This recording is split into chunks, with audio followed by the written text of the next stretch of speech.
we have, and they're Hispanic. The Border Patrol is largely Hispanic. ICE is largely Hispanic. They're unbelievable people. I don't know how they can take the abuse. They're taking rough people like this, like all of them. We have 10,000 at least. I could have done 10,000 of them. You're lucky I only did like 100. And this isn't even the worst of the group. They have murderers. They have some people we can't use their picture for legal reasons, but they're up for murder in their own country. And we jeopardize their case. When we send them back and we coordinate with other countries. A tremendous amount of work. All allowed in here by an open border policy of the worst president in the history of our country. A man that didn't win the election, by the way. It was a rigged election. Everybody knows that now. And by the way, numbers are coming out that show it even more plainly. We caught him. So I just want you to know that it's a terrible thing. Here's the book on accomplishments. And this is something, I'm glad my finger wasn't in that sucker. That could have done some damage, but you know what? I wouldn't have shown the pain. I would have gone back. Boy, did you hear that? That was nasty. But I would not have shown the pain. I would have acted like nothing happened as my finger fell off. That was nasty. I think somebody did that. I think it was him. It was my man. How were you? You didn't do it. I know you did. I know you didn't. So, but here's the book. These are all things we have. I'm going to read a few of the samples, but look at this. These are all, each line is something that we did. Nobody did that before. And it's big stuff, too. Look, we have the hottest country in the world. So, I will read you a few. We ended Biden's stagflation. We were in stagflation. That's a disaster. That's far worse than inflation. As you know, he had the biggest inflation in the history of our country. They say 48 years. Pick your choice. But they had the biggest inflation in the history of our country. We have it right down to a normal number now. We're going to get it even a little bit lower. Created super high. What we've done with growth is incredible. We created super high economic growth, and America is booming. It's booming. There are thousands of businesses right now that are being built. Many of the biggest factories in the world are being built right in our country. They're not going to other countries. They're leaving other countries. Fourth quarter GDP is on track to pass perhaps much more than 5% growth, and that's despite the fact that we had a Democrat shutdown. They shut down our country, and we had 5%. Nobody's in this. Well, as you can tell, you're listening to the voice of the President of the United States, Donald Trump. He's giving a press conference in the White House at the moment in advance of his trip to Davos. We're going to stick with this for a bit because you never quite know what he might say. So pin your ears back. Over the last 20, 25 years, that's the way. In the old days, if you had good numbers, the market would go through the roof. Today, if you have good numbers, the market goes down. But by the way, we've had the best stock market in history, the best 401ks in history, and we inherited a mess. The numbers that we inherited were way up, and now we brought them, almost all of them, way down. We brought them way down. I mean, I'm not getting. Maybe I have the bad public relations people, but we're not getting it across. We inherited high numbers, and we brought them way down. And look at gasoline. They have places in the country now, $1.99 a gallon. $1.99, $2.30, $2.50. I guess the average now they're saying is $2.31. I mean, he was at $4.50 and $5 for periods of time. And he went back to the Trump formula, but he didn't do it properly, and he really went back to parts of it because you would have had $8 gasoline if they didn't. But he didn't do it properly. He had people that didn't know what they were doing. Core inflation for the last 3 months is 1.6%. 1.6. Their core inflation was so high that nobody could even calculate it. Under Biden, real incomes declined $3,000. Think of that, $3,000. That's a year. In 12 months, Trump real incomes went up by $2,000 and $3,000 and even in some cases $5,000. It's a tremendous difference. Stock market has set 52 all-time record highs during the course of the 11 months, because this was done on 11 months. Now we are actually officially 12 months as of today. 52 all-time record highs. That means 401ks did great. I have people see me all the time, policemen that guard us really well, and got to know them a little bit. And they said, "Sir, you're making me look so good. My 401k is through the roof. My wife thinks I'm the greatest genius, that I'm a financial genius, like Warren Buffett." He told me that. He said, I think they have better returns than Warren Buffett right now. But he said, all my life, my wife has been criticizing me for not being smart financially. Now, all of a sudden, she loves me more. But we added $9 trillion in value to retirement accounts, saving many people. I mean, they were going out of business. Think of it. We added $9 trillion of value to retirement accounts, savings accounts, and 401ks. That's during the course of 12 months. And I think it's probably 11 months, because I don't think they have it for the 12. They have it for the 11. Added $9 trillion of value. Lifted more than 1.2 million Americans off food stamps in 1 year. They would have had another 1.2 million. We would have had, welfare would have gone up. And instead of investing $18 trillion in our country, now it's probably more than that, but $18 trillion, and having thousands of plants being built all over the country, you would have had thousands of plants closing all over the country, and you would have had disinvestment, and you would have had welfare going way up. You know, if you look at SNAP, take a look at SNAP, what happened with that? It was at $7 billion, and it came out to over $51 billion. Nobody has ever seen anything like it. The past administration, they had no clue. Or they were really bad, but they basically had no clue. But they did have a concept. I mean, they're still trying to sell the idea of men playing in women's sports. You saw that in the Supreme Court. I mean, some of those justices were fighting for them, too. They were fighting for them. But you saw that just the other day in the Supreme Court. Men playing in women's sport doesn't work. Secured a record-breaking $18 trillion in commitments for new investments. Apple, NVIDIA, SoftBank, Oracle, TSMC, Johnson & Johnson, Eli Lilly and Company, Micron, AstraZeneca, General Motors, Hyundai, Ford, Honda, GE Aerospace, many, many others. I left a Ford plant a week ago in Michigan that they were going to close 2 years ago, and now they just announced that they're going 24 hours around the clock making cars. Tariffs did it. I don't know what the Supreme Court's going to do. I think to me it reads so plainly. Couldn't be plainer. You're allowed to do a license. Tariff is probably less severe than what a license could be. But think of it. You're allowed to do a license, and then they have a clause at the end, something to the effect, or what is necessary, something to that effect. And what is necessary with tariffs? I don't know where there's a case even there, but we've taken in hundreds of billions of dollars, and if we lose that case, it's possible we're going to have to do the best we can in paying it back. I don't know how that's going to be done very easily without hurting a lot of people. But we're waiting for that case anxiously, and we have tremendous national security because of tariffs and tremendous income. You know, we have, and by the way, no inflation. So everyone said, oh, tariffs will cause inflation. We have no inflation. We have very little inflation. Biden had inflation, and he didn't do tariffs. We had a huge problem. We have a 62% reduction in our trade deficit. So if you had a 1% reduction, a normal president would have a 1%, 2% reduction. Everybody would be high-fiving. At a 62% reduction, next year we won't have a trade deficit. We secured most favored nations agreements to slash drug prices by as much. To me, I think this might be the biggest thing of all.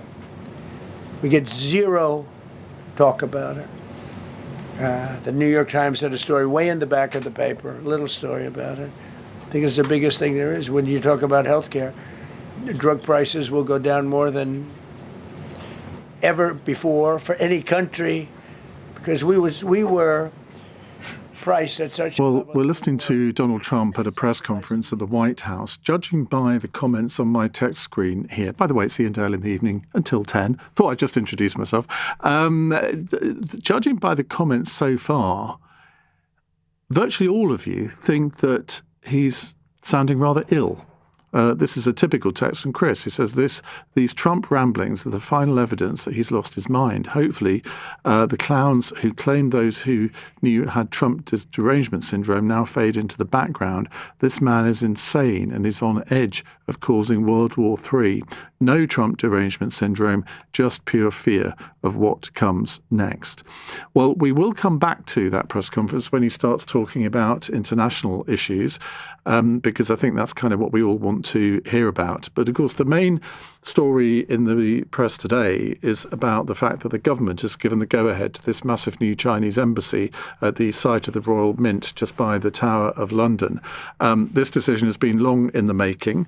The government delayed the decision for a very long time. In fact, the previous government delayed the decision as well. So they actually have now made a decision. It's caused a lot of angst among a lot of people. I was watching a press conference this afternoon in front of the Royal Mint where they had representatives from the Uyghur community, people from Hong Kong who've come to this country to live because they're frightened for their future in Hong Kong. Local residents were represented as well, and they announced there's going to be a judicial review of this decision. Now, I can't understand this decision that the government has made. If they've made it on purely planning considerations, I think they've made the wrong decision, given that we know that there are lots of secret rooms in the plans for these buildings. We know that the only wall that they want to knock down is right adjacent to where the fibre optic cables go from the City of London to Canary Wharf. I mean, isn't that a coincidence? We know that China has more spies in this country than any other country. We know that China launches more cyber attacks against this country than any other country. And yet we still think that it's a good idea for them to have this new super embassy, the biggest in Europe. What on earth are we thinking about? And then you have Donald Trump criticising the Chagos deal. He says that our government is weak and stupid. Well, not words I would necessarily use, but I think it's a wrong decision. And I think he's right about that. So the question I've got for you in this hour is this. Do we need to actually follow Donald Trump's lead here and develop a much more muscular UK-first foreign policy rather than appear so submissive to potential enemies like China? 0345 6060 973. Well, with me in the studio is Lord Beamish, the artist formerly known as Kevin Jones when he was an MP. He is a Labour peer and chairs Parliament's Intelligence and Security Committee. Kevin, welcome. I mean, you were sitting here listening to Donald Trump there. What's your verdict on him? Well, I think it's quite concerning, it's ramblings. And I think that not just in terms of domestic things, but some of the things in recent days he said on Trump on tweets has led to, quite right alarm across Europe and in this country. What I would say to people is that in terms of NATO and other issues in the House, in Congress, opinion is pretty supportive still of NATO. Mike Johnson gave a speech to peers and MPs this morning where, he was very clear in terms of his commitment. He's the Speaker of the House. Speaker of the House, Republican, very clear on his commitments to the NATO alliance and the abiding relationship with its European allies. So I think what you've got to realise in United States politics, you've got the president, but you've also got the Congress as well. They're co-branches of government. Whether or not they assert themselves a little bit more now will be interesting to see. Well, of course, the Republicans control both houses. That may change after November, of course. Well, yes, but Mike Johnson is a Republican. I have a very good friend, Mike Turner, who was the chair of the Intelligence Committee in the United States Congress. He also chairs heads the leadership of the delegation for the US delegation to the NATO Parliamentary Assembly. He put a tweet out last week which was very clear that, the independence of Greenland and the facts that if we're going to defend that, it should be done through Europe. So I think you've got to look beyond what some of the things that Trump says and not necessarily react straight away and actually look at what's actually happening in the United States. Now, as I said, Donald Trump has called the deal that the British government has done on the Chagos Islands, as he's described the government, as weak and stupid. As chair of the Intelligence and Security Committee, I mean, are you happy with that deal? Yes, that's this week. I mean, remember Marco Rubio, the Secretary of State, welcomed the deal last year when it was announced. From a security point of view, it is both the interest of the United States, ourselves, and other Five Eyes partners that deal goes forward, because it gives stability in terms of the very important intelligence reasons why we need Diego Garcia. And the Chinese embassy decision, again, I can't believe that. In fact, I know you have no problem with it because we talked about it before we came on air. But just explain to me why you disagree with what I said earlier on in the programme. No, I'm very clear, and our report the committee's report in 2023 is very clear, is China a security threat to the United Kingdom? Yes, it is, on multiple fronts. Mainly, I've got to say, allowed in by our golden age, which we had, where we did, put our security at risk by allowing China to get a foothold in a whole host of areas in the UK. And I think the other point is this embassy was started under the last government where Boris Johnson said it was going to be a golden great opportunity investment. What we looked at on the Security Committee, Intelligence Security Committee, was the security aspects of this. We didn't look at the planning side of it. We are a committee, a cross-bench committee, which, has highest classification of clearances. So we did look at all the detail. We interviewed members of our intelligence community, ministers, and saw the written reports. And, we came to the conclusion that can you ever get risk down to zero? No, you can't. But mitigation will lead to a situation where this is not going to threaten our national security. One of the arguments used in favour of it is that you get all of the Chinese diplomats or spies or whoever they are under one roof, whereas at the moment they're scattered in different buildings around London. Now, did that play a role in your decision? Well, that's one of the assessments in terms of you've got the embassy in one place, and people refer to it as a super embassy. Well, yes, it's a large building because it replaces a number of other buildings. But remember, in terms of the diplomatic staff in there, they're controlled by the United Kingdom in terms of that we have to give accreditation to those individuals, and that can be allowed or it can be withdrawn at any time. So I think in terms of size, yes, it's bigger than what they've got now, but it's combining. But the numbers of actually individual diplomats is a control that we have as a nation. Let's take your Intelligence and Security Committee hat off for a moment and talk as a Labour peer about our foreign policy. I suggested that maybe given the language of the President of the United States, the fact that he seems to be only too keen to cozy up to Vladimir Putin. He seems to be very keen to undermine NATO. Is this time for the British government to totally reevaluate our foreign policy, particularly towards the US? No, I don't think it is. It's one of our long enduring partnerships into the United States.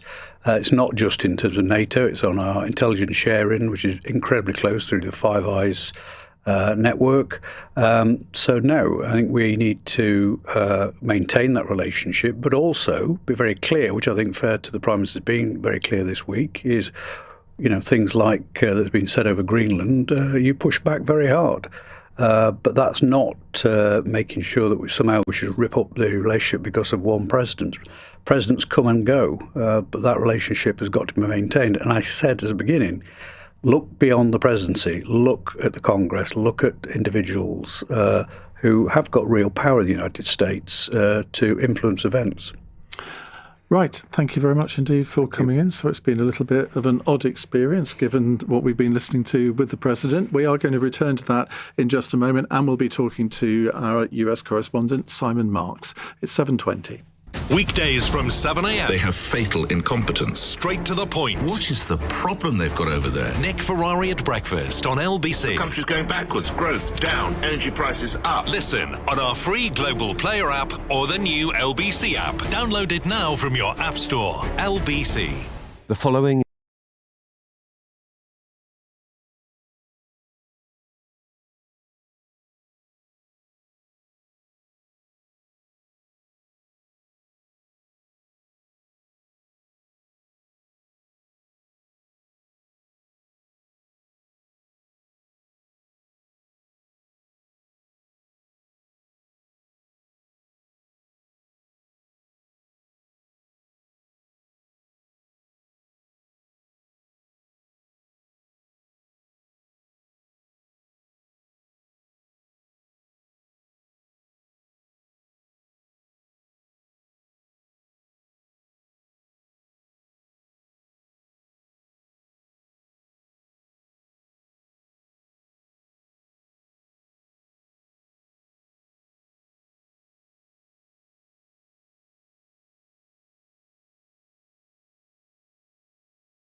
Leading Britain's conversation. Iain Dale. Alexa, send a comment to LBC. 22 minutes past 7, Donald Trump is still speaking. I suspect he will be speaking for quite some time to come. So we are going to go back to him, but only when he's talking about a subject that I think is actually relevant to you, our listeners. So first, let's talk to Simon Marks, LBC's US correspondent, who has been busily monitoring what the president has been saying. It's a bit of a rambling performance, isn't it, Simon? It is a very rambling performance, Ian. It is a recalcitrant performance. It's quite an angry performance. I mean, we've had 3 separate moments so far where he's basically accused by implication his colleagues within the cabinet of not getting enough positive press for his achievements over the course of the last year, whether it's with regard to ICE operations to sweep murderers and criminals, the worst of the worst off the streets of America, whether it's his what he described as his finest moment, the lowering of drug prices, prescription drug prices across the country. He says you hear zero talk about that.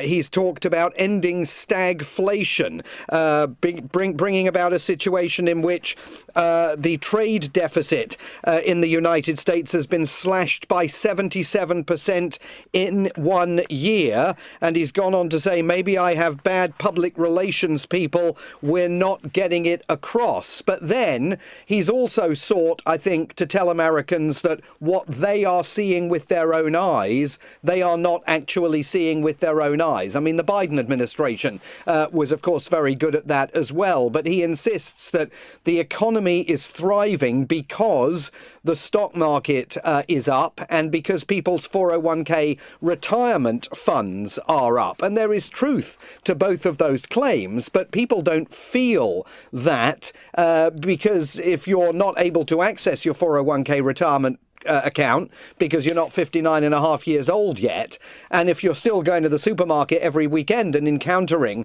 rising prices at the checkouts, that stock market boom isn't doing anything for you, at least in terms of what you feel in your pocket. And pollsters are clearly revealing that people aren't buying the argument that the economy is thriving simply because the stock market is up. Nonetheless, he has repeated that over the course of the last last half an hour or so.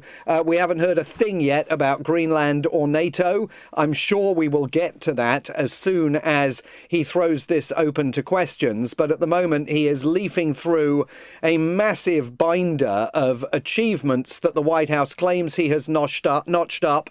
365 wins in 365 days. And he's leafing through that document. And I have to say, in not a particularly compelling way, trying to crow about some of the achievements that undoubtedly his image makers want him to be talking about on this day, 1 year to the day since he returned to the Oval Office, just on the issue of whether he's ill or not. And I know many of our listeners have been texting in saying that they think he sounds unwell. He's definitely very tired. He was at a football game in Florida last night. He didn't get back to the White House until around 3 o'clock in the morning. Then he engaged in all of those social media postings, including the attack on the Prime Minister and the British government over the Chagos Islands deal. So it's not clear how much sleep he got last night. And within hours, he's due to leave the White House and head to Davos for those all-important crisis talks with European leaders. So far, I would say from what we've heard, he's not sounding generally like a man in a mood for compromise, but let's see where this goes when he gets on to a conversation about international affairs, which, if he doesn't just ramble onto it himself, reporters will definitely want to ask him about once he takes questions. Well, Simon, keep monitoring it for us. We'll come back to you as soon as possible and indeed go back to Donald Trump when he does start talking about NATO, Greenland, etc., Venezuela, China, Putin, you name it. But I was asking you a moment ago as to whether we should be reevaluating our foreign policy and maybe start a more muscular foreign policy.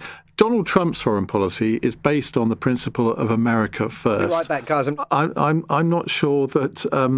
I'm not sure that our country has ever operated in that way. I'm not sure diplomacy really necessarily should work in that way. But do you think we should have more of a UK-first foreign policy and be a little bit more muscular? Omid is a new caller in Tunbridge Wells. Hello, Omid. Hello, Ian. Good evening. Always enjoy listening to your show, and of course your esteemed colleague Nick Farrar in the morning as well. Thank you. Excellent. For taking my call. Good choices. Thanks. Others are available. So on your comments about our having more muscular foreign policy, I personally agree with you because in my opinion, I think it should be a priority for not just for this government, but for any government, for any country to have the needs and interests of their country first anyway, whether it be whether it be with foreign nations or even internally. I mean, if I take myself as an example, I live at home, and if someone comes knocking on my door, am I going to just open my door and say, "Hey, how's it going? You look nice. Come in"? No, I'm going to find out, okay, who you are, where you're from, do you have any ID with you, why you're here? I'm going to ask that person a series of questions before I open my door to anyone to come into to do whatever they want. So I think our government should take a similar stance.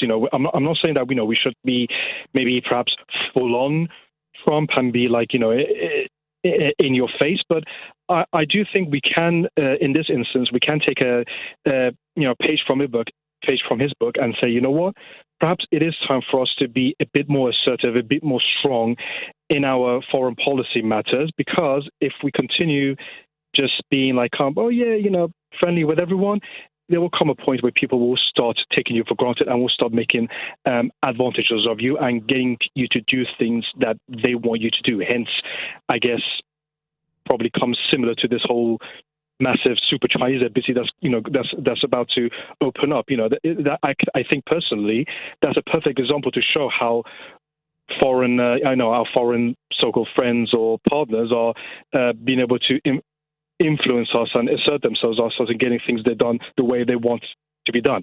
So, yeah, that's my opinion. And, yeah, sorry for rambling on. No. Thank you very much indeed for making your first time call. We look forward to your second time call, Omid. Thank you very much. We're going to be talking to someone, the Public Affairs and Advocacy Manager for the Committee for Freedom in Hong Kong Foundation. She's going to be joining us to talk about this decision about the Chinese embassy in just a few minutes' time. We're also going to hear probably a little bit more from Donald Trump. He's talking about taxation at the moment. I think I'll spare you that one. First, let's get the news headlines, though, on LBC at 7:30 with Amelia Cox. Donald Trump is marking the first anniversary of his second term in the White House as tensions with NATO rise over Greenland. Earlier, the French president warned of a shift to a world without rules, calling Mr. Trump's tariff threats unacceptable. The government says granting permission for a Chinese super embassy in London does have national security advantages. The security minister says it will consolidate Beijing's 7 current sites in the capital.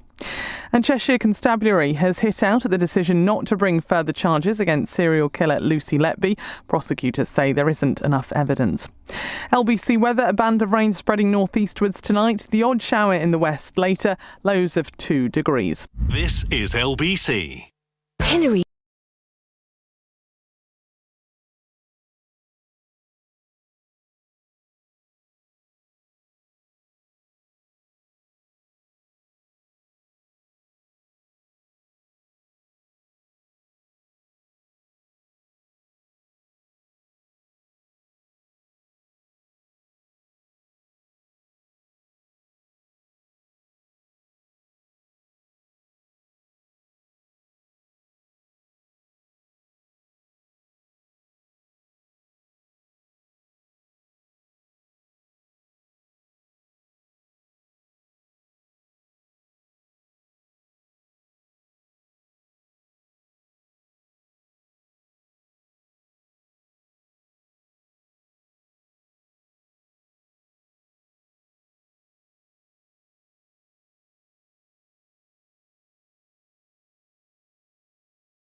Iain Dale. Call 0345 6060 973. Text 84850. Alexa, send a comment to LBC. 7:33. We're asking you 2 questions in this hour. Do you think the government's made the right decision to approve this new embassy for China at the Royal Mint, just opposite the Tower of London? And also, do you think that Britain needs to adopt a much more muscular UK first type foreign policy in the light of world events, but particularly the attitude that President Trump seems to be displaying towards this country? Well, as I said, the Chinese mega embassy has been approved by ministers despite opposition from other political parties, human rights campaigners and the US administration. Well, let's talk to Chloe Chung, who is Public Affairs and Advocacy Manager of the Committee for Freedom in Hong Kong Foundation. She's exiled from the territory and is the youngest person wanted by authorities there on suspicion of breaching the controversial national security law. Chloe, thank you for joining us on LBC. I'm going to take it as read that you are against this embassy being built. How do you feel that it will affect you as somebody who's exiled from Hong Kong and a wanted person by the Chinese state? Well, first of all, I would say that I am super disappointed and angry about the Labour Party's decision on approving this mega embassy, because this will obviously be a spy hub. This will no doubt be a spy hub. And I think for activists and other, Hong Kong diaspora, we are so concerned that giving them this massive building in central London right next to the Tower Bridge would allow them to have more personnel, more resources to spy and survey on us. And I think worst case scenario is that me personally, I'm afraid that someone would just kidnap me into the embassy and get a million Hong Kong dollar as a reward straight away. Why does it affect things to have them all under one roof? I think the argument is that it's actually easy to monitor them if they're under one roof, whereas at the moment they have all sorts of different buildings scattered over London.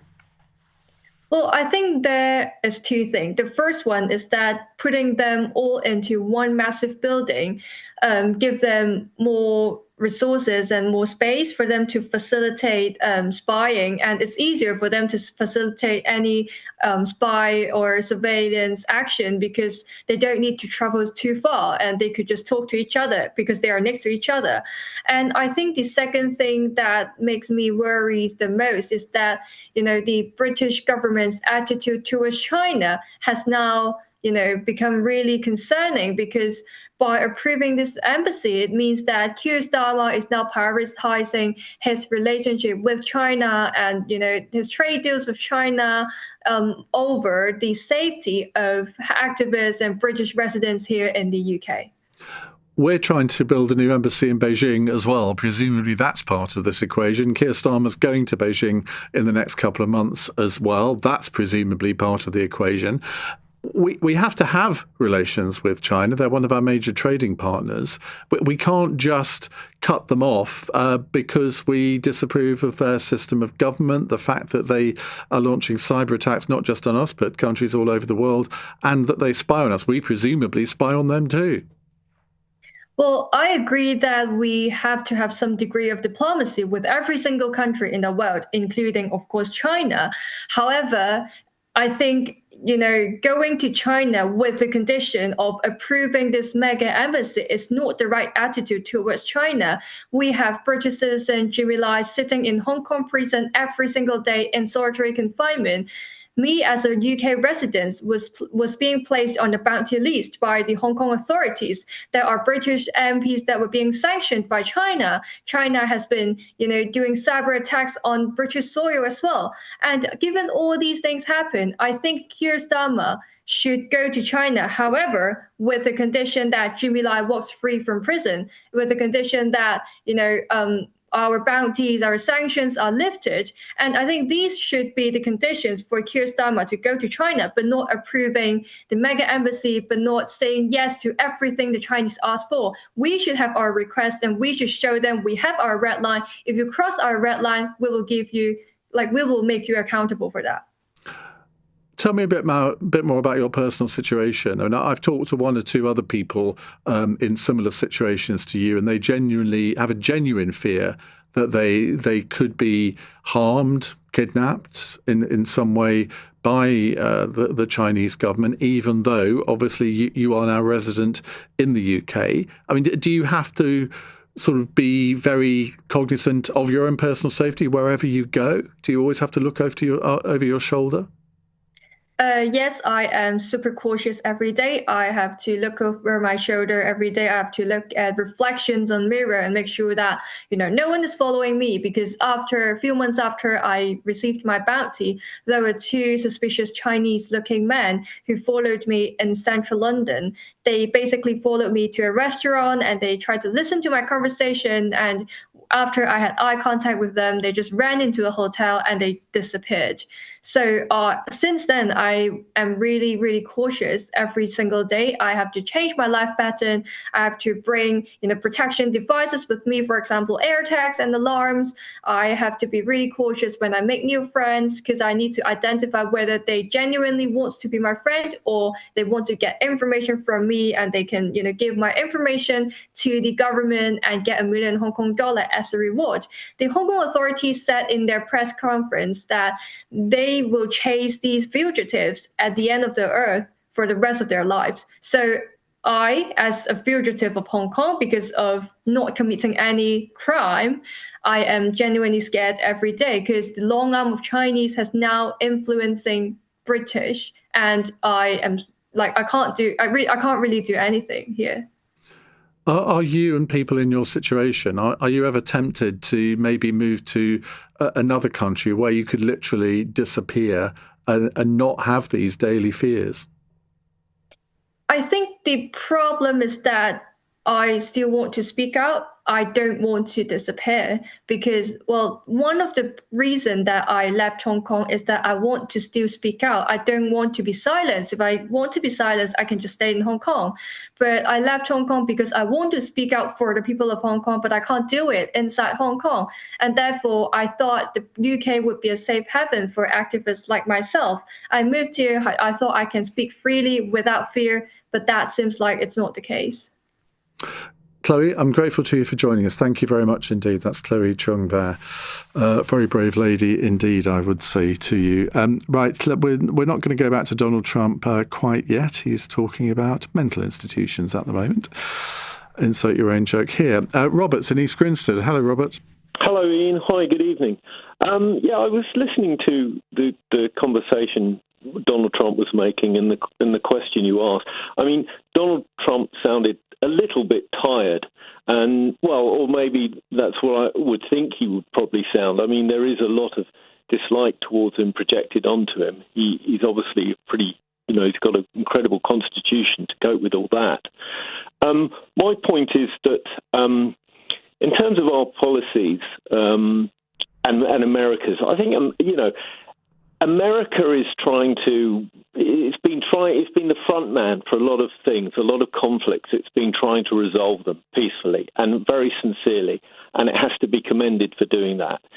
I think that we could look at that and learn, because I think Sakir, I would have liked to have seen more talk of the UN, vocal talk of the UN going into the Ukraine a long time ago. I think Rishi Sunak tried to do that as well. He didn't find success, but I'd like that. But I think America must occasionally look at our country as well and think it's, bonkers as well. I mean, respectfully, we, in terms of Chagos, I don't, the ins and outs of that. I mean, he must look at us and sort of say, we can't even keep hold of an army camp in Crowborough. I mean, that is bonkers. We had youngsters training for the army there. That's gone. So they must look at us and the state of our country and how that's been for many years and just scratch their heads in disbelief. Well, we can do the same to them, can't we? I mean, I scratch my head in disbelief that the American government has turned into something which I find almost unrecognisable. And I followed American politics ever since the mid-1970s. I never thought I would see an American government behaving like this. I mean, I always think with America, Donald Trump has done things that I thought were strange. I mean, he did say something on the plane about, I think, if I heard it correct, he said something about if you just land in a country 500 years ago, you can't just, that doesn't necessarily make it yours, which I thought was really strange. Well, it's not just strange, it's pretty ironic, given that there were people that landed, Columbus landed in America, what was it, in 1492? Absolutely no knowledge of history whatsoever. Exactly. But I think Donald Trump is really genuinely rattling our cages on purpose, because he's just as America seems to breathe out and we seem to breathe in all the time. We seem to be a country in retreat from ourselves, which is strange. And I do maintain, I don't think Sakir is really engaged in the country that we're living in, or has been for about 5 years. I think things that we could do that would, it's a strange situation. Robert, I'm going to leave you, if I may, because Donald Trump is now talking about Iran. So let's have a little dip into what he's saying. Kosovo and Serbia, the Congo and Rwanda, Pakistan and India, they were really going at it. 8 planes shot down. They were going to go nuclear, in my opinion. The Prime Minister of Pakistan was here. And he said President Trump saved 10 million people and maybe much more than that. They're both nuclear countries. Israel and Iran, Egypt and Ethiopia were going to fight over a dam, and I got them to stop. I still got to work it out, because they put a dam up in Ethiopia that stops the flow from a little river called the Nile. I always think of the Nile being in Egypt, beautiful Nile with the pyramids, but they put a dam up. You know who paid for the dam? The United States, it's the biggest dam, I think, in the world. They put a dam up. I said, how did you let that happen? Why would we have done that? We financed it. This country would, I don't know. Maybe it was a Republican president, but I don't think it was. I think it was a Democrat. But what a terrible thing. So Egypt basically is, they don't have enough water in the Nile. And they use that for a lot of things, including entertainment and travel and tourism and everything. I mean, I don't know. They got a big dam. I got to work that one out now, too. Armenia and Azerbaijan, President Putin told me, I cannot believe you settled that war. I've been trying to settle that war for 10 years. Armenia and Azerbaijan, they were fighting it for many, many years. And I ended up getting the heads of both countries in my office. The beautiful Oval Office, much more beautiful now than it ever was. And one sat at one side, one sat at the other. He said, I've been the head of Azerbaijan for 22 years, and for 22 years I've been killing his people. And the other gentleman, and both very good guys, said, I've been here for 7 years, and for 7 years I've been killing his people. And they started over there, and within an hour they were next to each other, and by the time we ended, they were hugging each other, and it's been a great peace, Should have gotten the Nobel Prize for each war, but I don't say that. I say millions and millions of people. And don't let anyone tell you that Norway doesn't control the shots, okay? It's in Norway. Norway controls the shots. They'll say, we have nothing to do with it. It's a joke. They've lost such prestige. That's why I have such respect for Maria doing what she did. She said, I don't deserve the Nobel Prize. He does.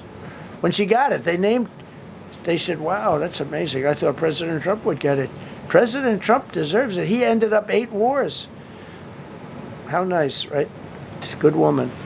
Got all 20 living hostages returned to their families, and the remains, they all came out. We got the 20 living hostages. We got the 28 hostages. They have one left that we think we know where it is. Amazing.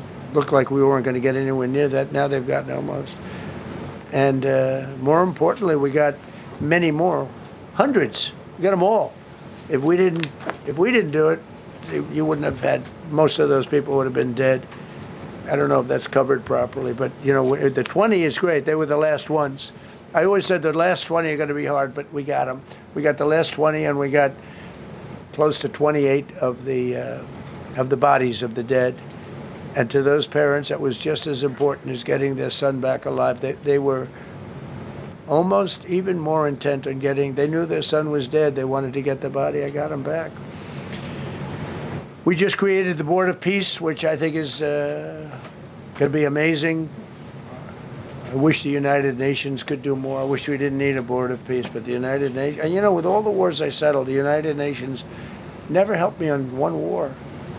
I mean, I guess I'm not blaming them. I didn't call them to help, but I got, the presidents and prime ministers together. We knocked heads. We got along, and they liked me. I liked them. Every single one of them nominated me for a Nobel Prize. Every one of the wars, among many other people, nominated me for a Nobel Prize. But Putin told me, I cannot believe you got this war settled. I've worked on it for 10 years because it's his territory.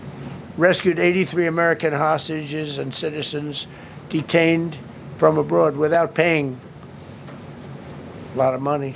Paid no money. Apprehended terrorists responsible for the Abbey Gate bombing that claimed the lives of 13 U.S. service members in Afghanistan, the lowest point in the history of our country. That was a Biden disaster. I was getting out, but I was getting out with dignity and strength. We were the boss. We were the boss. They wouldn't do a thing. My ramblingometer has sort of basically gone off the edge here. So I think we'll go to somebody who never rambles. It's Simon Marks, our US correspondent. Simon, I'm looking at your face here, and you're looking a little bit perplexed about what to make of what the president has been saying over the last, 55 minutes? Well, I'm just also noting that on page 21 of the document that he has handed out to reporters, citing the 365 achievements and wins that he's had for the United States, number 245, the 245th win over the last 365 days occurred when he signed an executive order to end the use of paper straws. Now, he hasn't yet mentioned that during the course of this presentation, but he's mentioned a heck of a lot of other things. I think that there was a bit of news in there, accidentally. I think he committed a bit of news there that we were just hearing when he talked about the Board of Peace, where he said, I wish the United Nations could do more. We wouldn't need the Board of Peace. That is the first public intimation by President Trump that he sees this Board of Peace now, which of course was set up to produce some sort of structure to govern post-conflict Gaza. He sees it as much more than that now. He sees it as an alternative to the United Nations Security Council. So that, I think, is going to worry the Prime Minister, French President Emmanuel Macron, and other world leaders who have so far said they won't be forking out $1 billion and sending it to President Trump to join the Board of Peace. Fresh questions in all of that for Tony Blair, the man who said when he was departing Florida last night that he doesn't care about the Nobel Peace Prize, was once again going on and on and on about how he deserves the Nobel Peace Prize. He claimed that the leaders of every country whose wars, and they weren't wars, many of them, that he had resolved had nominated him for the Nobel Peace Prize. That's actually factually inaccurate. Indian Prime Minister Narendra Modi didn't back him for the Nobel Peace Prize, and it cost the Indian Prime Minister his relationship with President Trump. He clearly has forgotten the name of Venezuelan opposition leader Maria Corina Machado, because he now keeps referring to her as that woman. But he says that he was very grateful that she decided that she didn't deserve the Nobel Peace Prize, but he deserved it. There have been extraordinary comments about the killing in Minneapolis of 37-year-old motorist Renee Nicole Good.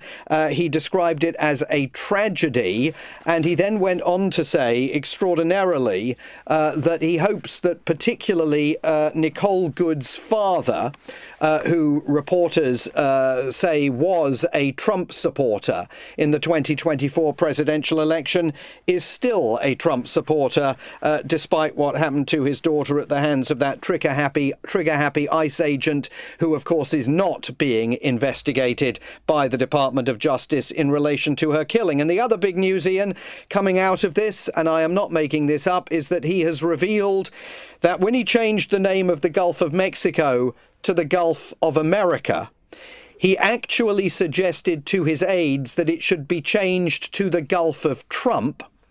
The aides pushed back and told him that they didn't think that was a good idea, so he went with the Gulf of America. But now he thinks it's not too late to change the name from the Gulf of America to the Gulf of Trump. I have no idea what the Prime Minister and European leaders, if they are trying to sit through this and watch it, I have no idea what they're making of it. I see CNN has now dipped out of it. They've given up at almost, I guess, the 1 hour mark. He's not sounding... First of all, he doesn't sound particularly cogent, as I think everyone can hear.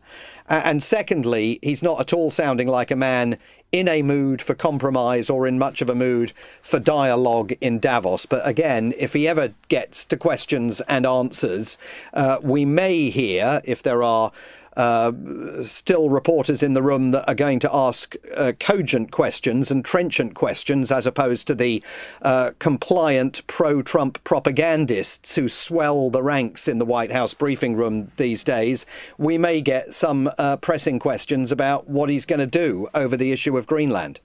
Now, Donald Trump also says he's done more for NATO than any other person, but has questioned whether other NATO member states would really come to America's aid if the US asked for it. Well, again, he doesn't know his history, because the US did ask for NATO members' aid back in 2001, and they willingly gave it. So I don't know what he's on about there.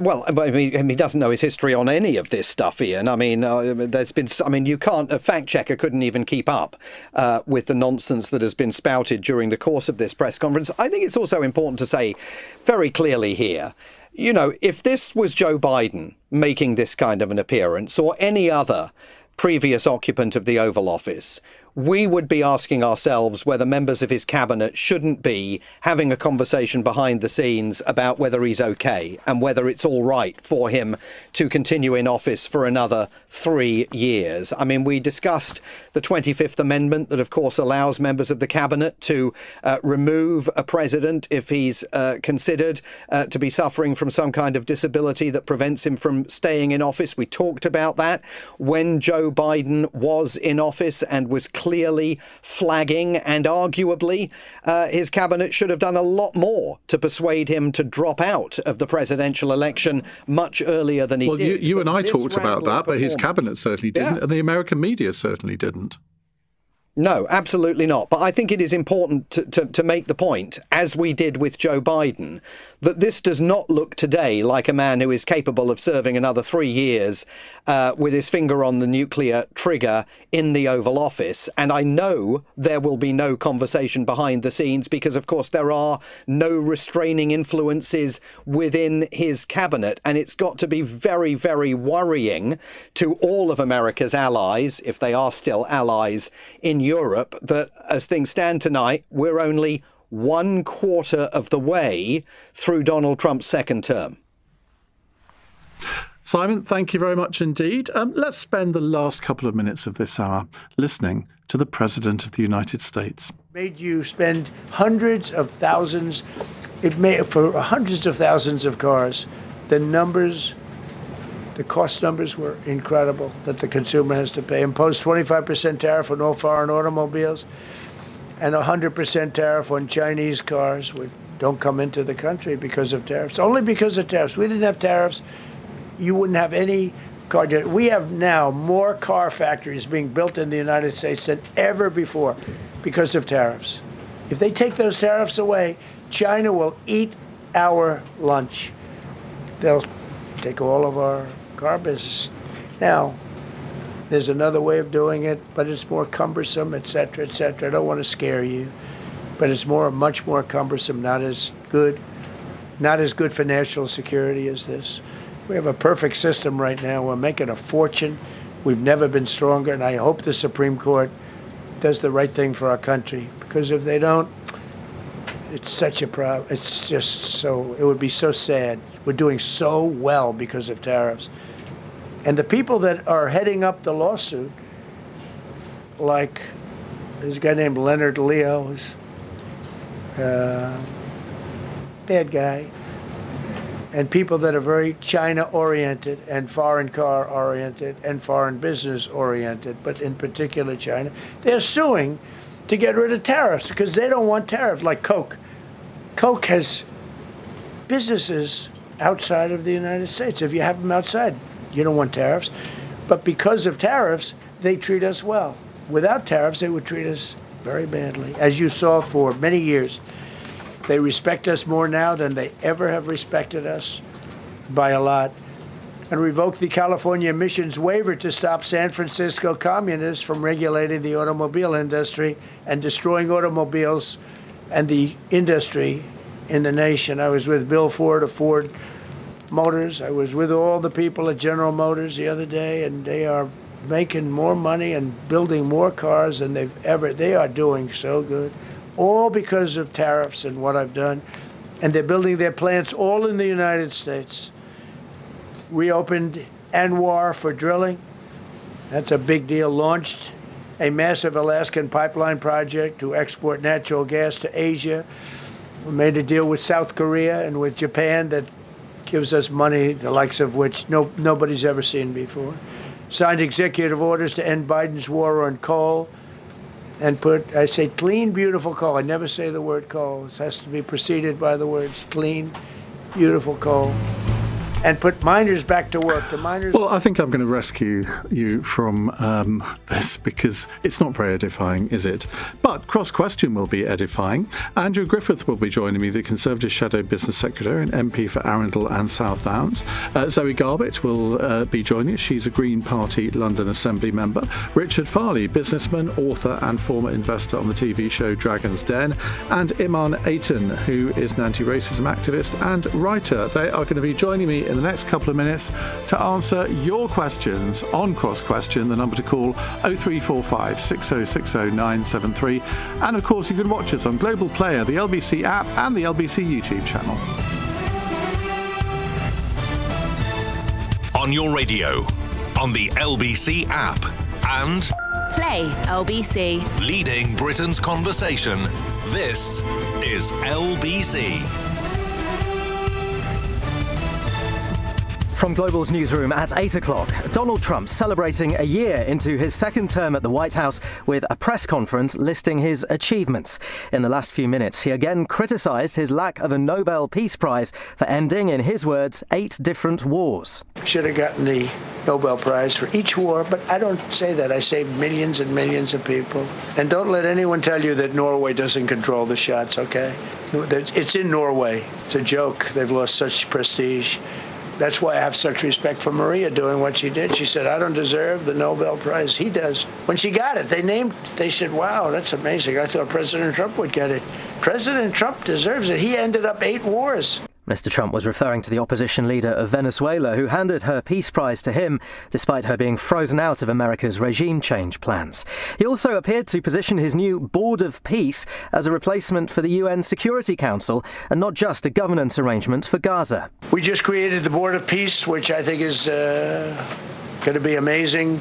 I wish the United Nations could do more. I wish we didn't need a Board of Peace, but the United Nations, and you know, with all the wars I settled, the United Nations never helped me on one war. The US president has been speaking in Washington for more than an hour as European leaders have criticised his moves around taking Greenland, an issue he hasn't yet touched on. A decision to grant China a super embassy in central London has been described as Sir Keir Starmer's biggest mistake yet. There had been concerns about its proximity to critical infrastructure. MI5 says the proposals also have clear security advantages, although exiles from Hong Kong say they'll be at risk. Security Minister Dan Jarvis says Beijing's agreed to consolidate its 7 sites in London into one. That is why, following deep scrutiny by security officials, the government has been able to conclude that we can manage the security concerns related to the embassy. Police have criticised a decision by prosecutors not to bring further charges against child serial killer Lucy Letby. Cheshire Constabulary passed evidence to prosecutors last year, but the CPS decided there wasn't enough of it. Russell Brand has been granted bail after appearing in court via video link, charged with 2 further sexual offences, including rape. The former comedian previously denied 5 original charges involving 4 women. In the city, the FTSE 100 has closed down 68 points at 10,126. The pound buys $1.34 and €1.14. LBC weather: a band of rain spreading northeastwards tonight, the odd shower in the west later, lows of 2, rain for many tomorrow, highs of 10 degrees. From Global's newsroom for LBC, I'm Matt Hewitt. I've looked after my kids since they were born.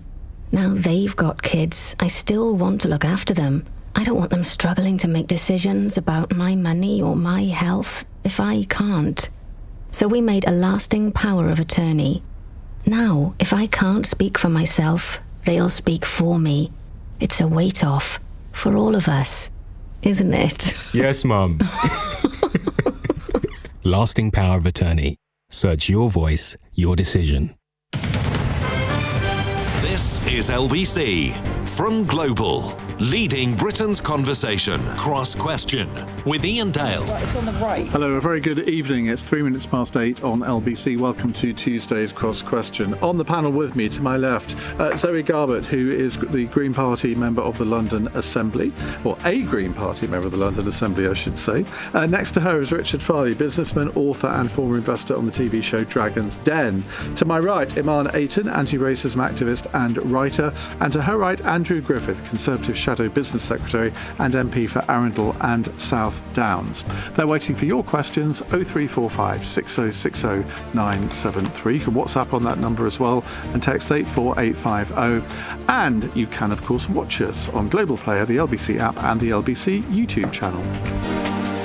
Call 0345 6060 973. Text 84850. Cross question. Watch live on both Global Player and the new LBC app. This is LBC. I should say Donald Trump is still speaking at this press conference in the White House. If he says anything significant and that isn't a ramble, as it's been in the last hour, we will cross live to it. But let's get on with our first caller. It's Ben in Clacton. Ben, good evening. Good evening, Ian, and good evening, panel. My question is about Amendment 25. Is it time to, how do the panel think it's time to implement Amendment 25, which is there to remove a president who's no longer fit to continue with the office of president? Why do you think Donald Trump deserves this treatment when Joe Biden didn't? Well, because of all his actions and his behaviour. I've watched him, like most of the people in the world have watched him deteriorate. And he's getting to the stage, I think, now where they've got to consider this because of the fact. I mean, the speech tonight is a good example of that, as far as I can see. Okay. I mean, watching it, and it's just, well, it's incoherent, I think, is the word you're looking for. Yes, you're right. Incoherent. So all right, Ben, thank you for that question. Let's just explain. The 25th Amendment of the American Constitution enables the Vice President and the Cabinet to replace the President. It doesn't actually specify due to illness or mental incapacity or incompetence, so it's sort of fairly wide in its remit there. But it has to be initiated by the Vice President, which in this case would be J.D. Vance, so you can see the problem there. It also has to get a majority vote in Donald Trump's cabinet. That might prove to be a bit of a stumbling block. Andrew Griffith, what do you think?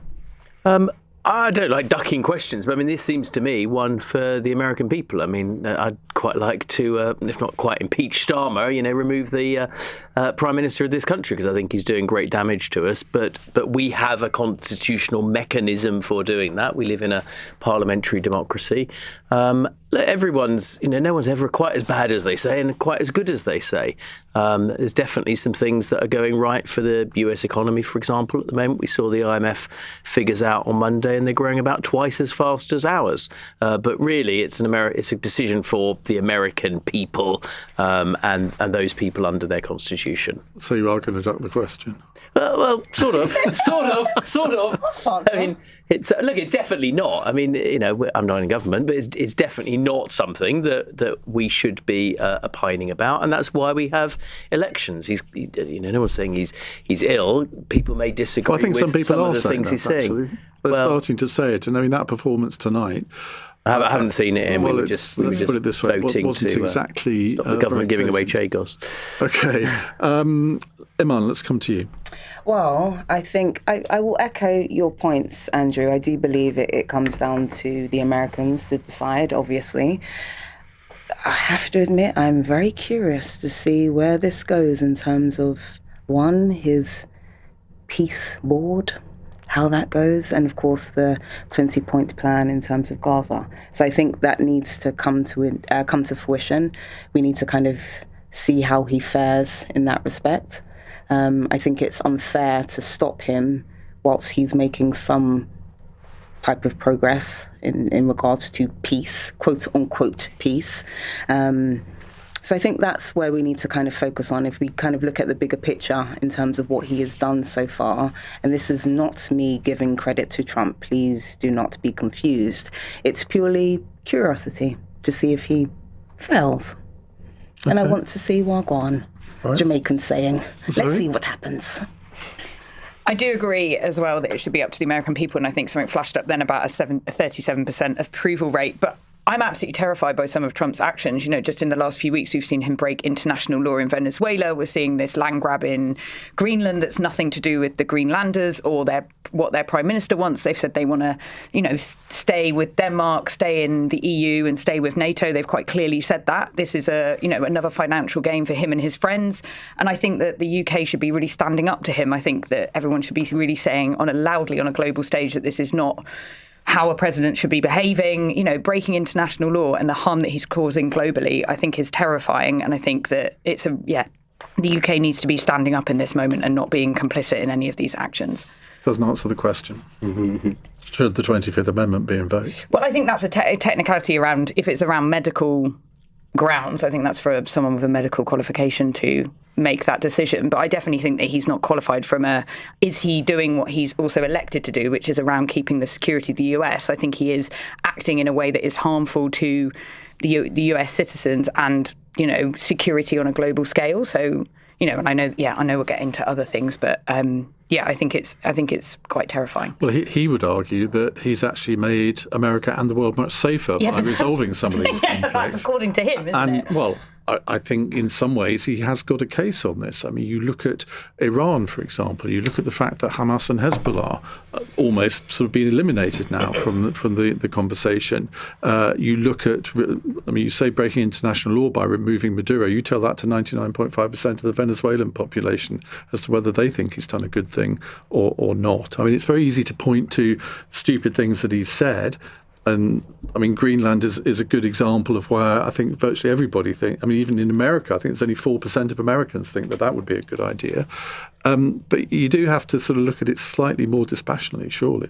Oh, well, I think it's looking at, I agree that there was problems with the Venezuela president, but breaking international law is not the way that people should be conducting global relations and actions. And I think it's terrifying what happened there under the guise of the drug wars, but actually for kind of oil and natural resources and once again pillaging indigenous people and indigenous lands. And that's what we're seeing again with Greenland. And I think it's just every few weeks there's this new plan that Trump's got to take over a different land for his own financial gain. And I think that's terrifying and we should stand up to him. Donald Trump has just started taking questions, so this is where the fun probably starts. Richard Farley, what do you think? I think, I don't think he hasn't broken international law on this at the moment, so that's not an argument. We're leaving Venezuela out of it. Just to give the opposite argument for a moment, the UK broke international law invading Iraq. So if that's your litmus test, then, who's innocent? Mm-hmm. So I don't think they're strong arguments. I don't think Venezuela's a strong argument. There's a lot of counter-arguments. I think the litmus test of whether this will be invoked will be if it becomes military. He's quite, at the moment it's economic warfare, you might say, economic pressure, and there's the threat of these massive tariffs. But I think there hasn't been a breakup in the Republican Party. There's nowhere near the support that you mentioned that is required to remove him. So it's not going to happen right now. If there's a military intervention, there's a massive difference between talking about something and doing it. If there's a military intervention, then I wouldn't be surprised if then there is a huge backlash in the US. But until then, I don't think his talk with economic tariffs is going to lead to any sort of removal of office. May I just add, I appreciate your sentiment, Richard. I just think that in terms of any military action, if it is in the best interests for America, then I don't think that will warrant him being under this, what was it? I do apologise, Ian. It was the 25th Amendment. Yeah. Thank you. I don't think that will be...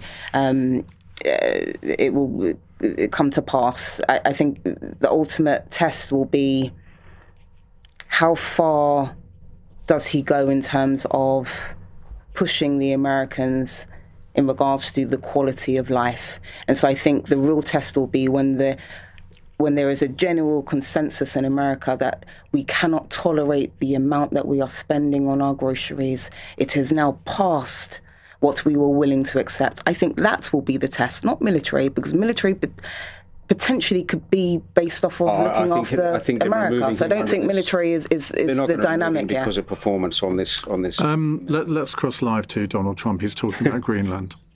Would be up to Congress to decide whether or not to disperse that Do you agree with Kevin Hassett on that, or do you think you can do that unilaterally? No, I don't think we would have to go the Congress route, but we'll find out. The reason we're even talking about it is that we have so much money coming in from tariffs that we'll be able to issue at least a $2,000 dividend and also pay down debt for the country. But we'd do a $2,000 dividend to the people of our country. Would probably set a limit of income limit where it made sense, but. We will be able to make a very substantial dividend to the people of our country. I believe we can do that without Congress. Last night on Truth Social, you said that the British plan to hand the base at Diego Garcia over to Mauritius and then rent it back was an act of great stupidity. Previously, you've backed that deal. Is it now your position that the deal should not go ahead? I think that they, when they originally were going to do it, they were talking about doing some concept of ownership, but now they're looking to essentially just do a lease and sell it, and I'm against that. It's a reasonably nothing like Greenland, but it's a reasonably important area of the globe. Not to anywhere near Greenland, but I think they should keep it. I don't know why they're doing it. Do they need money? Mr. President, with your support to the Syrian government, most probably you avoided another civil war and a bloodshed in Syria, especially after the fall of the regime. I did a good job. And, the Syrian government, the last 2 weeks, had to use... Just before that answer, he talked about his relationship with Keir Starmer and Emmanuel Macron. He said, I like both of them. He's then criticised Britain's ban on allowing North Sea oil drilling, and he had to go at Norway over the Nobel Peace Prize again. So, Andrew Griffith, you've been in the House of Commons this evening. I think you've been discussing the whole Chagos situation. You heard what Donald Trump said there. Yeah, on this, he's right. I'm certainly not saying he's right on lots of other things. It's always been the case. This is a mad, bad deal. It was a non-binding international ruling that put this discussion in play, but not binding. These are very unique assets from many perspectives. From a marine preservation, they're one of the last pristine marine reserves on the planet. Mauritius does have no capabilities, no deep water navy to defend those. The UK has done a very good job of that. The hard-pressed British taxpayer does not have a spare £35 billion to pay to Mauritius, so that Mauritians end up paying less income tax. And there are unique military assets. There are missions that keep the world safe, whether it's piracy, whether it's Middle East. There are parts of the sky and parts of the radio spectrum that cannot be replicated anywhere else in the world. And we may not welcome moving into an era of the strong man, as people say about both Xi and others. But we have secured historically peace through strength, and this is one of the assets that the UK brings to the table, its capabilities, some of its overseas bases that we have through historical reasons. And he's right. Now, what I don't understand is why Marco Rubio went along with this originally when David Lammy pitched this deal to him. It was wrong then, and it's wrong now. This is not a good thing for the United Kingdom to be doing on any level. Anyone want to comment on the Chagos issue? Yes, I would like to. Thank you very much. So I just want to add some context. So 1960, UN Assembly, I think it was 1514, which was the calling for decolonisation of countries. There were many decolonization. Thank you. Thank you. That would have been terrible had I continued. Decolonization. Thank you, Ian. This is why you're the man. So, decolonization, calling for countries to be decolonized. This was back in the 1960s. And there were many countries, including the UN and the ICJ, International Court of Justice, that did not believe that the UK had any claim over the Chagos Islands. And that continued, that same sentiment continued up until 2019. And it was a kind of a unanimous sentiment that this needs to be given away. And so we should react to sentiment. No, hold on.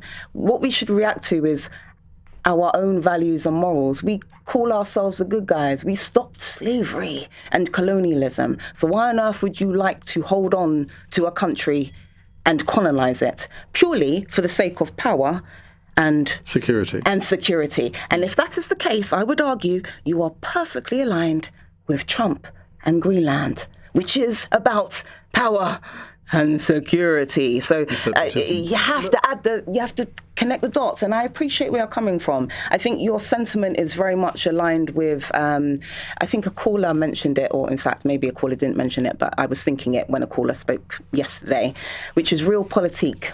It ultimately refers to politics and war, and it's centered around power, necessity, and practical advantage over morals, right? This is a methodology. In fact, that's what I'm referring to. Yesterday, you had a caller that said, does the panel understand the methodology of Donald Trump? Do you remember, Iain?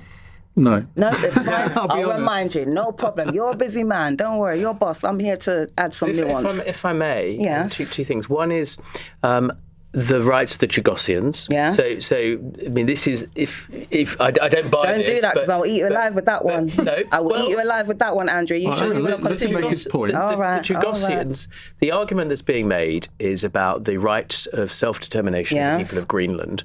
Why shouldn't, and I accept that this hasn't been the case in the past, but why shouldn't, as the UN themselves have said, the Chagosians themselves be consulted rather than colonisation, if you like, in your language, by Mauritius, which has also never been a power that has respected the rights of the Chagosians. But Andrew, the UK didn't care back in, I think it was anywhere from 1965 to 1970. Just, again, add some more context.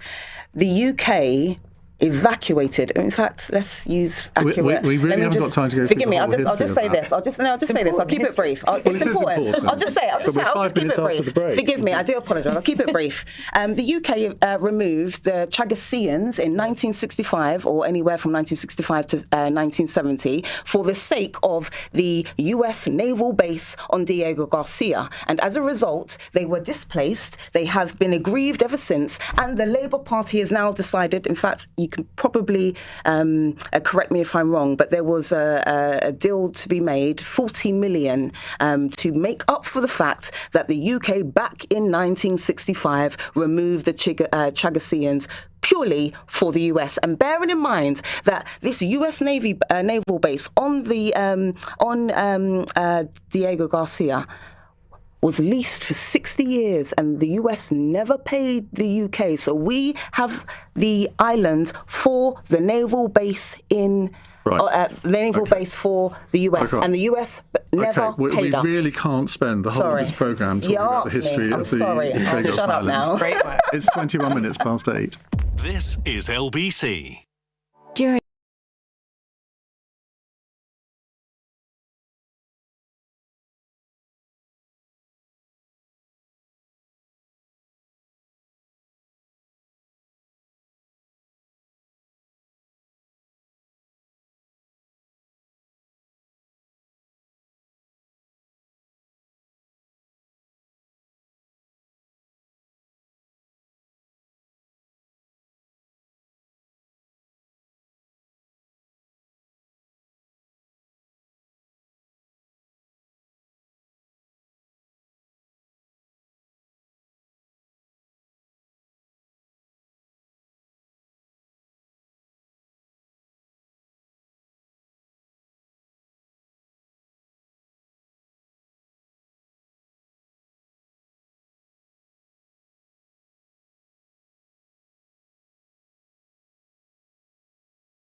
Ask Question with Iain Dale. Watch live on both Global Player and the new LBC app. 23 minutes past 8. The breaking news on LBC is that Donald Trump says he's about to wrap up. Believe that when I see it.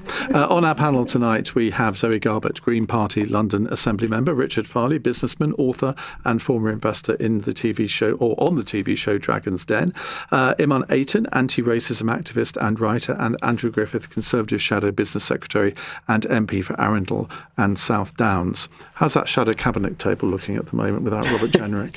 It's good. It's purposeful. We're doing our best to hold the government to account and making plans and trying to earn back people's trust. Right. Well, let's take another question. It's from Tim in Forest Hill. Hello, Tim. Hi. Good evening, Ian. Good evening, panel. Hi. My question is, panel, after Prime Minister Keir Starmer's weak comments against Donald Trump and overriding and approving the Chinese embassy, is he looking to become President Xi Jinping's lapdog rather than President Trump's? Right. Zoe Garbett.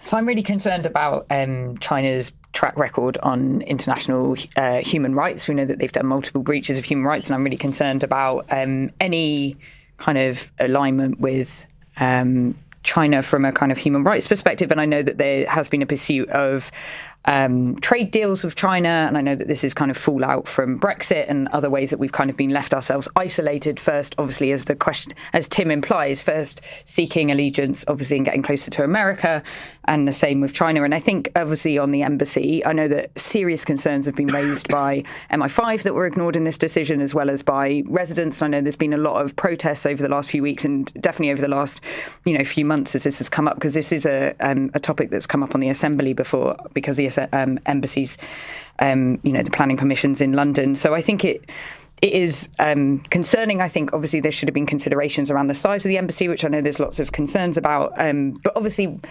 embassies are important for our diplomatic relationships. We've got embassies in countries that we have disagreements with, and I think that it's important to kind of consider the role of the embassy. But it is concerning that some of the risks and issues weren't considered. Some of the serious issues that were raised around cybersecurity and cyber threats, which we know are some of the biggest threats to our kind of future and need to be taken really seriously. Richard, I think and this situation now is kind of, we've been in a bipolar world in a way, the West and China, and this problem now with Greenland, it's created a massive division in the West, obviously, and it's a problem because I think Europe is in a particularly weak situation if it becomes a tripolar world. Europe's in a weak situation militarily, economically, and they're the two that matter, really. So, how does Europe respond? And also, Europe's in the middle of a war, which is an expensive, distracting war. So I think this is an example of choices that Europe's going to have to make, which are going to be very difficult. And Europe also is divided in itself. It's the least united versus America and China, obviously. It's the least united and able to have a solid position. Is it? Yeah, of course. Oh, it's been very united on Ukraine. It's certainly united on Greenland. Has it? I mean, increases in spending varied across all the different countries. Hungary's sympathetic, to Russia. I mean, I disagree with that one. Well, you've got Hungary and Slovakia, yes, who sort of that's enough, at the moment are more sympathetic to Russia. You're absolutely right, but there are only two countries in Europe. All the others buying Russia, and the UK, for some reason, the UK is the furthest away from Ukraine, but it's paying one of the most. It's paying more than Poland. It's a separate. It's not paying more than Poland. That's not true. Per capita? Poland is paying 4.8% of its GDP. Yeah, but the size of the economies are a lot different, aren't they? Well, of course, but I mean they're spending 4.8%. And they're spending more than Germany. Spending more than Germany. Anyway, that's not. But the point is that Europe is not a unified nation as China or the United States is, and it's in a weaker position militarily by a long way. So when we even talk about any military action with China or the US, indeed the US. It's a non-starter. But I mean, I think what lies under Tim's question, I'll ask Tim if he agrees with me. No, I mean, the embassy is one issue. But is it time for Britain, the UK, to have a more muscular foreign policy? Because Donald Trump's foreign policy is clearly America first. Our foreign policy, I mean, probably since the days of gunboat diplomacy and Lord Palmerston, has not been that. It's been, well, let's be very diplomatic and let's try and work with all sides and all the rest of it. We're not in that world anymore, are we? No, but the UK is tiny. It's tiny compared to China and the US. Well, in landmass we are, but I mean economically we're still tiny compared to the US. We're still number economy. 6 in the world. Yeah, but number 6 is a long way behind number 1 and 2. You know, I mean, it's without a combined Europe, it doesn't matter. You know, we can send our 3 boats into the Indian Ocean. It doesn't matter. And there's nothing. You know, it has to be a unified Europe. The UK has no. It doesn't have a voice. Just because of its size. It's like a state of the US at the best. Oh, okay, I'm going to totally disagree with you on that, but I'm not supposed to be a panellist. Iman. So I'm actually going to echo Richard's point. I actually understand exactly where you're going with or leading with, and I will add that this country, based off of the current climate in terms of Trump's tariffs, we have to be strategic, which means we do have to think about all of the conversations that we've had in regards to Greenland and making sure that the UK is far more independent and isn't so reliant on America. In order to do so, in order to stop being its whipping boy or water boy or whatever you want to call it, we do have to strengthen our relationships with other countries. And a superpower like China would be a very good way to start. And so I would argue that the reason why the Chinese embassy has been approved, and yes, there have been many issues from the fiber optic cables that run underneath and the secret basement that had 200 rooms, that Telegraph, I think it was the Telegraph that highlighted, has been an issue. The fact that, again, to echo your point, Zoe, in terms of human rights issues, I think of the Uyghurs, the Muslim community within China. There's many things I could delve into with that. So human rights, but you're happy to cozy up to them. It's an interesting balance. It's a fine line. If you have diminished power and you need to become independent and cut the umbilical cord from America, you do have to be strategic, you do have to be cunning, and you do have to strengthen your relationships with other people. And so with China, I think it's about strengthening the relationship. And not just that, I will add something else. British intelligence services were a part of the approval process. So let's just keep that in mind. So you had Labour, and yeah, I appreciate Kemi said it's disgraceful, and the Labour Party has no backbone. Well, she's also talking about the British intelligence services, because they were all in cahoots. They all made a decision together. And yes, there's been a process where there's been deadlock for 3 years in terms of this. Well, we just had the head of the Security and Intelligence Committee in the studio literally an hour and a half ago saying that MI5 were very concerned about it. But then they also put a statement simultaneously. So that's on them, because they're contradicting themselves, because they put out a statement, whether it was today or yesterday, saying the national security threats from China can be mitigated against. That's what they said. So yeah, I don't know what they said to you, but they also said that they can deal with it. So more of the tell is MI5, British intelligence agencies and Labour Party have galvanized, have had a conversation, and they realize that irrespective of the national threat, irrespective of local residents having an issue, the human rights in China being an issue, also Hong Kong citizens within the UK having an issue that are pro-diplomacy, having an issue, irrespective of all of those things, first and foremost, we need to strengthen ties with other people that will help us cut the umbilical cord. You've made that point. You seem to be advocating cozying up to a communist dictatorship at the expense of what the world's freest democracy. Nope, I'm trying to free up ourselves so we can cut the umbilical from America. Well, we haven't got an umbilical cord. That's a ridiculous We do. Of course, we have a special relationship. The umbilical cord is called the special relationship with America. It's a ridiculous phrase. With the best will in the world, this is insane. I mean, there is no moral equivalence or sense of values between a dictatorship in China that threatens its neighbours, that claims sovereign territory, that overrides the right of people like the people of Taiwan to self-determination, that has put political prisoners in jail, that is oppressing minorities, that has conducted espionage on the shores of the United Kingdom, that seeks to steal Sorry, did Andrew keep interrupting you? I'm being naughty. I do apologise. I really think this is a very serious point. There is no moral equivalence in terms of values with a constitutional democracy whose constitution derives from our own Magna Carta. It's going to be 250 years this year, and a communist dictator. Now, there's an element of realpolitik. I mean, they're one of the largest economies in the world, and there's clearly a level at which we should trade with them. But the question was, is Starmer right to kowtow to Beijing? I don't think that's right. I don't think we should be doing that. And I understand the points about our relativity in the world, but we're a permanent 5 member of the United Nations. We are one of the largest economies in the world, and we can grow our economy again if we take the right actions. We're still one of the few countries that has the ability to project force beyond its borders, and we're part of the most successful defensive alliance in NATO the world has ever seen. I'd just throw out one aside on a slightly lighter note, is one of the challenges of this embassy is built on the site of the historic Royal Mint.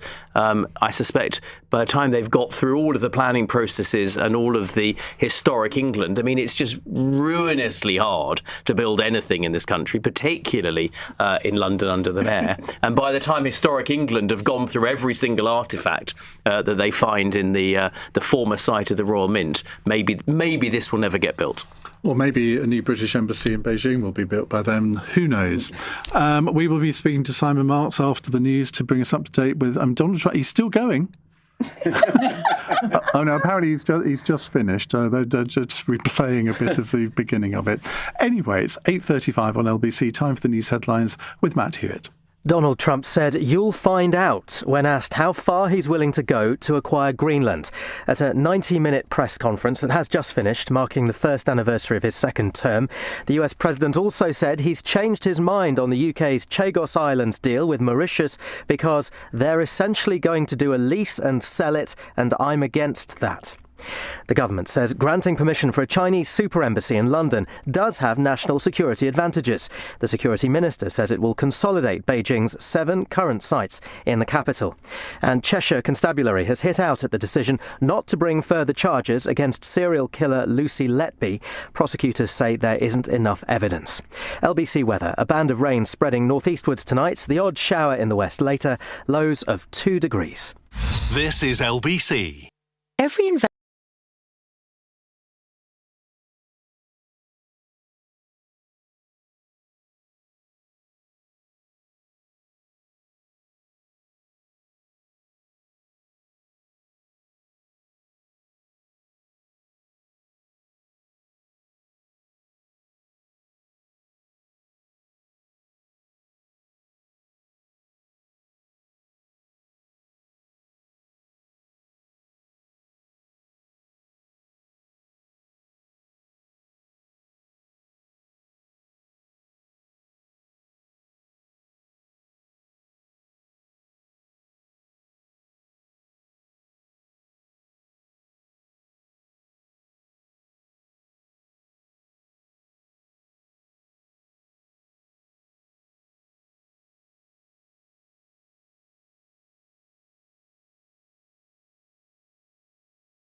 Ask a question with Iain Dale on LBC.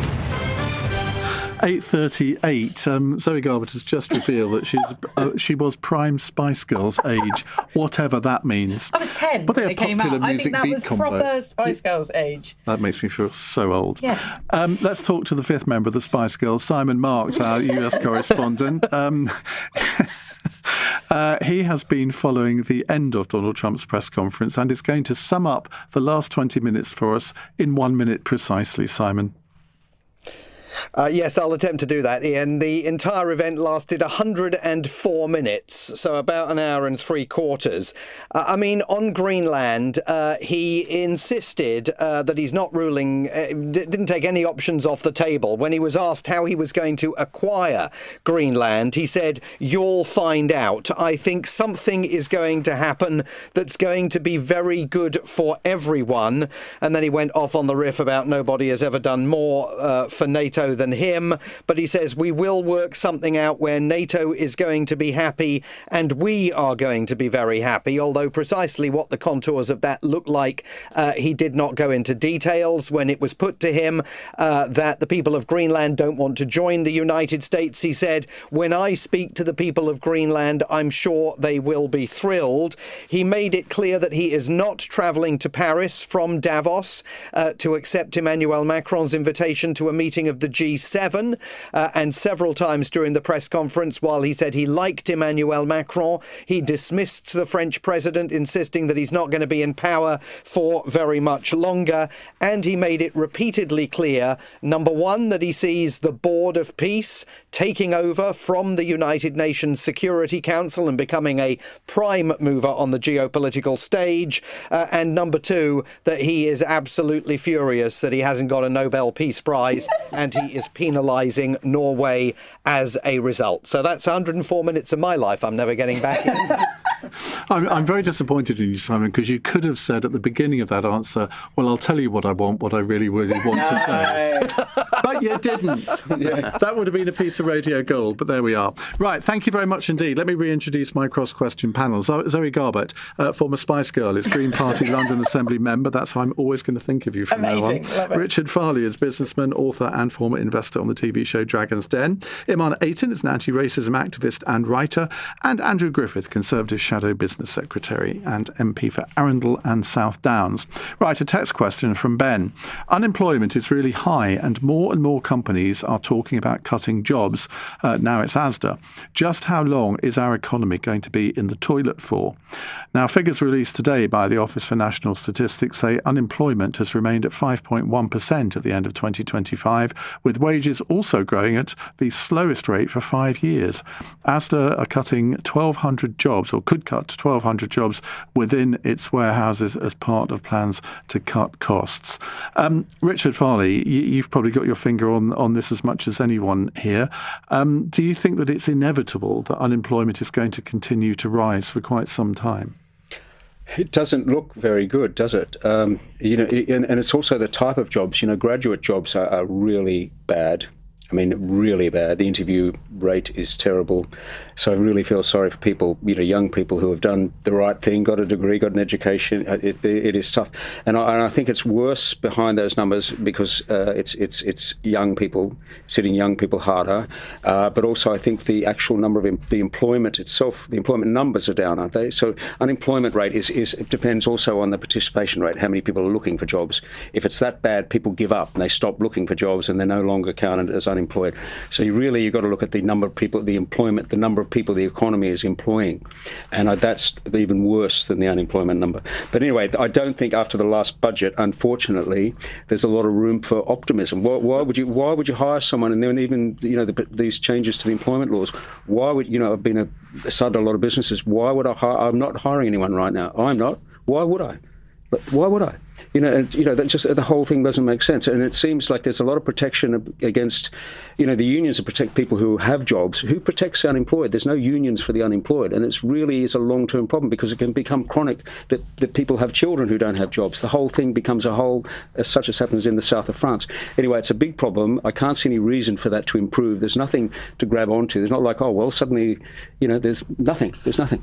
Just as a matter of fact, are you sure you're right on the employment unemployment figure? Because I'm not sure I'm right. I think Rachel Reeves has said right. consistently that the number of people in employment has been rising. Does anyone know? Is he actually? That is true. I thought I saw a headline: the employment numbers were bad. So there's a couple of different ways of measuring it. There are more people in the country, of course, so because you need more jobs simply for the unemployment rate to stay the same. It's 5.1. Low historically, but it's increased every month for the last 14 months, so it is going up. And the number of people in payroll employment, they're the ones that are easy to measure because do they get a pay slip at the end of the month? That's pretty binary, has reduced. So 184,000 people have lost their job over the last 12 months. That's the one I'm talking about, and that's the other number right. I've got the statistic here. Yeah. The ONS say that the number of employees on payrolls fell by 43,000 in December from the previous month to 30.2 million, the biggest monthly drop since November. That's what I'm talking about. Okay, and so forget the unemployment rate. That's the unemployment rate amongst younger people between 16 and 24 is now 17%. That's more than 1 in 7 getting on for 1 in 6. Sorry. Yeah, and I think this is what speaks to the heart of what it really feels like to live in this country at the moment. People seeing real, huge increases in bills and food. And, in your opening, you were talking about wages stagnating and increasing unemployment. We've seen public services being decimated. So, I used to work in the NHS and I'm now, running to be the mayor of Hackney and looking at kind of how public services feel. They've seen like 50-60% of their budgets taken away. So that's a removal of those local services, but also those local jobs. Lots of people who work in councils live locally, they care about their local area, and that's, lots of those local public sector jobs that we're losing. And, the government needs to properly fund councils to reinstate those jobs, and we're not seeing councils standing up loudly to the government enough and saying what that means for their local communities, for not being able to provide adult social care, not being able to provide SEND provision. And there's people that could be locally employed into those, public sector jobs to provide those local services, and I think that's where we could really make things. Andrew? Just to correct Zoe, we also saw today the wage growth levels, talk about the public sector. The public sector is the part that's growing. The government's adding many, many more public sector jobs. And probably the at public management sector, level, though, I think. The rate of pay in the public sector, even before they get their generous pensions, was 7.9%. For the private sector, it was 3.6%. So you've got a public sector pay premium versus the private sector. Look, I'm sad to say I agree with Richard. The malaise is going to carry on until the government changes course. A lot of this was the national insurance rate threshold changes, which really hit things like hospitality, the London nighttime economy. They are really bleeding out. That's where we're seeing a lot of the jobs being lost. And those are also the jobs disproportionately young people get their first opportunity. You're telling me to speed up, which is quite right. But my first job in was baking donuts in an in-store bakery at Tesco's. But that's very typical of how people get their first experience remarkably at work. svelte, given that. I can't eat. I cannot eat. It's good. It's aversion therapy. I cannot eat another donut or hot cross bun. But that's how people get that's how people get their first step on the ladder. Yeah. And if you don't get that opportunity when you're young, you do get lifelong scarring. So there's a lot here. I'm not pretending all of this happened on the 5th of July 2024. It's been a bit more long-seated than that. But the Chancellor's definitely, her decisions have made it much worse, not better. Mum, what was your first job, first of all? Oh, my first job. Oh, it was retail. House of Fraser. That's Debenhams store on Oxford Street. Very posh. Yes, that was very good. Okay. That was very good. I actually echo Andrew's point. As a left-leaning centrist, that it kind of makes me feel somewhat uncomfortable, but credit where it's due. I think everything you said I don't need to repeat. Spot on. And I will end by saying I loved everything that you said, Zoe, and I really hope you become mayor of Hackney. Thanks. Me too. Well, there's an endorsement for you. Yeah, it's great. Why not? Thank you. What were your first jobs? Debenhams, yeah. Sunday in Debenhams. House of Fraser. My first job was an economist. That's very grand. Mine was mucking out my dad's pigs. It's 8:47. Make yourself useful for the family. This is LBC.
Ask Question with Iain Dale on LBC. 10 to 9, Andrew Griffith, Zoe Garbett, Richard Farley and Iman Aiton here answering your questions. Zoe, you very carefully, cleverly, I thought, inserted the fact that you're standing for Mayor of Hackney. Who's your main opponent? There's a current Labour mayor that's standing again in Hackney, but we are doing so well. We've seen a huge increase in our support. We've just been growing. I'm sure you have. What about reform? Really exciting. Are they a factor in Hackney? They've delivered one leaflet. It's not really a huge factor. His face was on it. Yeah, we're really excited about the election. We've got more people coming out door knocking. We are hearing loads of support for us. Lots of people coming out. I remember that being a candidate. You always come out with all of that. No, it really genuinely is exciting. We get a base vote of about 25%. I've run twice now, and we're just increasing in our support. We've got Zach on a national scale, really communicating what we're about, and we're really feeling that energy locally. And people really want that change and to get the Greens elected to fix what's broken. He's pretty strong on the old economics, isn't he, Zach? That's a great endorsement. Thank you. I think he was being ironic. I know. I decided to ignore that. He spent a lot of time studying his textbooks. Right. He's great. Yeah, he's doing really well. He's really changing I'm sure he's available for night classes, He's Richard. really changing the Right, let's go to a text question from Rico in Kingsbury. Should Keir Starmer go to Davos, given Trump will be there tomorrow and countless other world leaders will be there too? And David Beckham. What's not to like? Iman. Yes, he should. We need to start leading with strength. Again, looking at the bigger picture, we've had so many issues. The main issue is that we are having to contend with a serious power who is everywhere, formidable and very deliberate with his actions. And I think Keir Starmer needs to kind of follow suit. And I think making an appearance would help do so. He does get a lot of criticism for the amount of time he spends abroad, which I always say, well, that is his job. I mean, he's the Prime Minister. I agree with you. But do you think that he's now going to get criticism for not going? Yes, because sometimes you just can't win, if he doesn't, there's going to be criticism. If he does, there's going to be criticism. But I think just based off of the current climate, make a stand, make sure that you are standing strong and make sure that you are visible. And I think that's important for him as a Prime Minister right now. Andrew, should he be going? Yeah, on balance, I have no issue with him going. I mean, please don't go before PMQs, because I enjoy my weekly watching Kemi whop him all over the chamber. And it'd be nice if he answered a question or two. We don't want David Lammy. So, but look, I mean, if there's purposeful things to go, it's quite right that the British Prime Minister, whoever he or she is, represents this country. I mean, that's Davos or Detroit or Doncaster for that matter. I do think, actually, it's been a bit rich for the Chancellor to be swanning around Davos all week when she hasn't fixed the business rates, which is absolutely, if you talk to somebody in hospitality, a publican, a small high street business, they are bleeding out. I mean, they've got a matter of weeks. A lot of them have got the auditors in at this time of year deciding whether they can keep going, whether they're going concern for this year. 10 days ago, we were promised a U-turn. They're quite good at U-turns now. So I don't know why she went. She could have and should have fixed business rates before doing her bit on the world stage. Richard?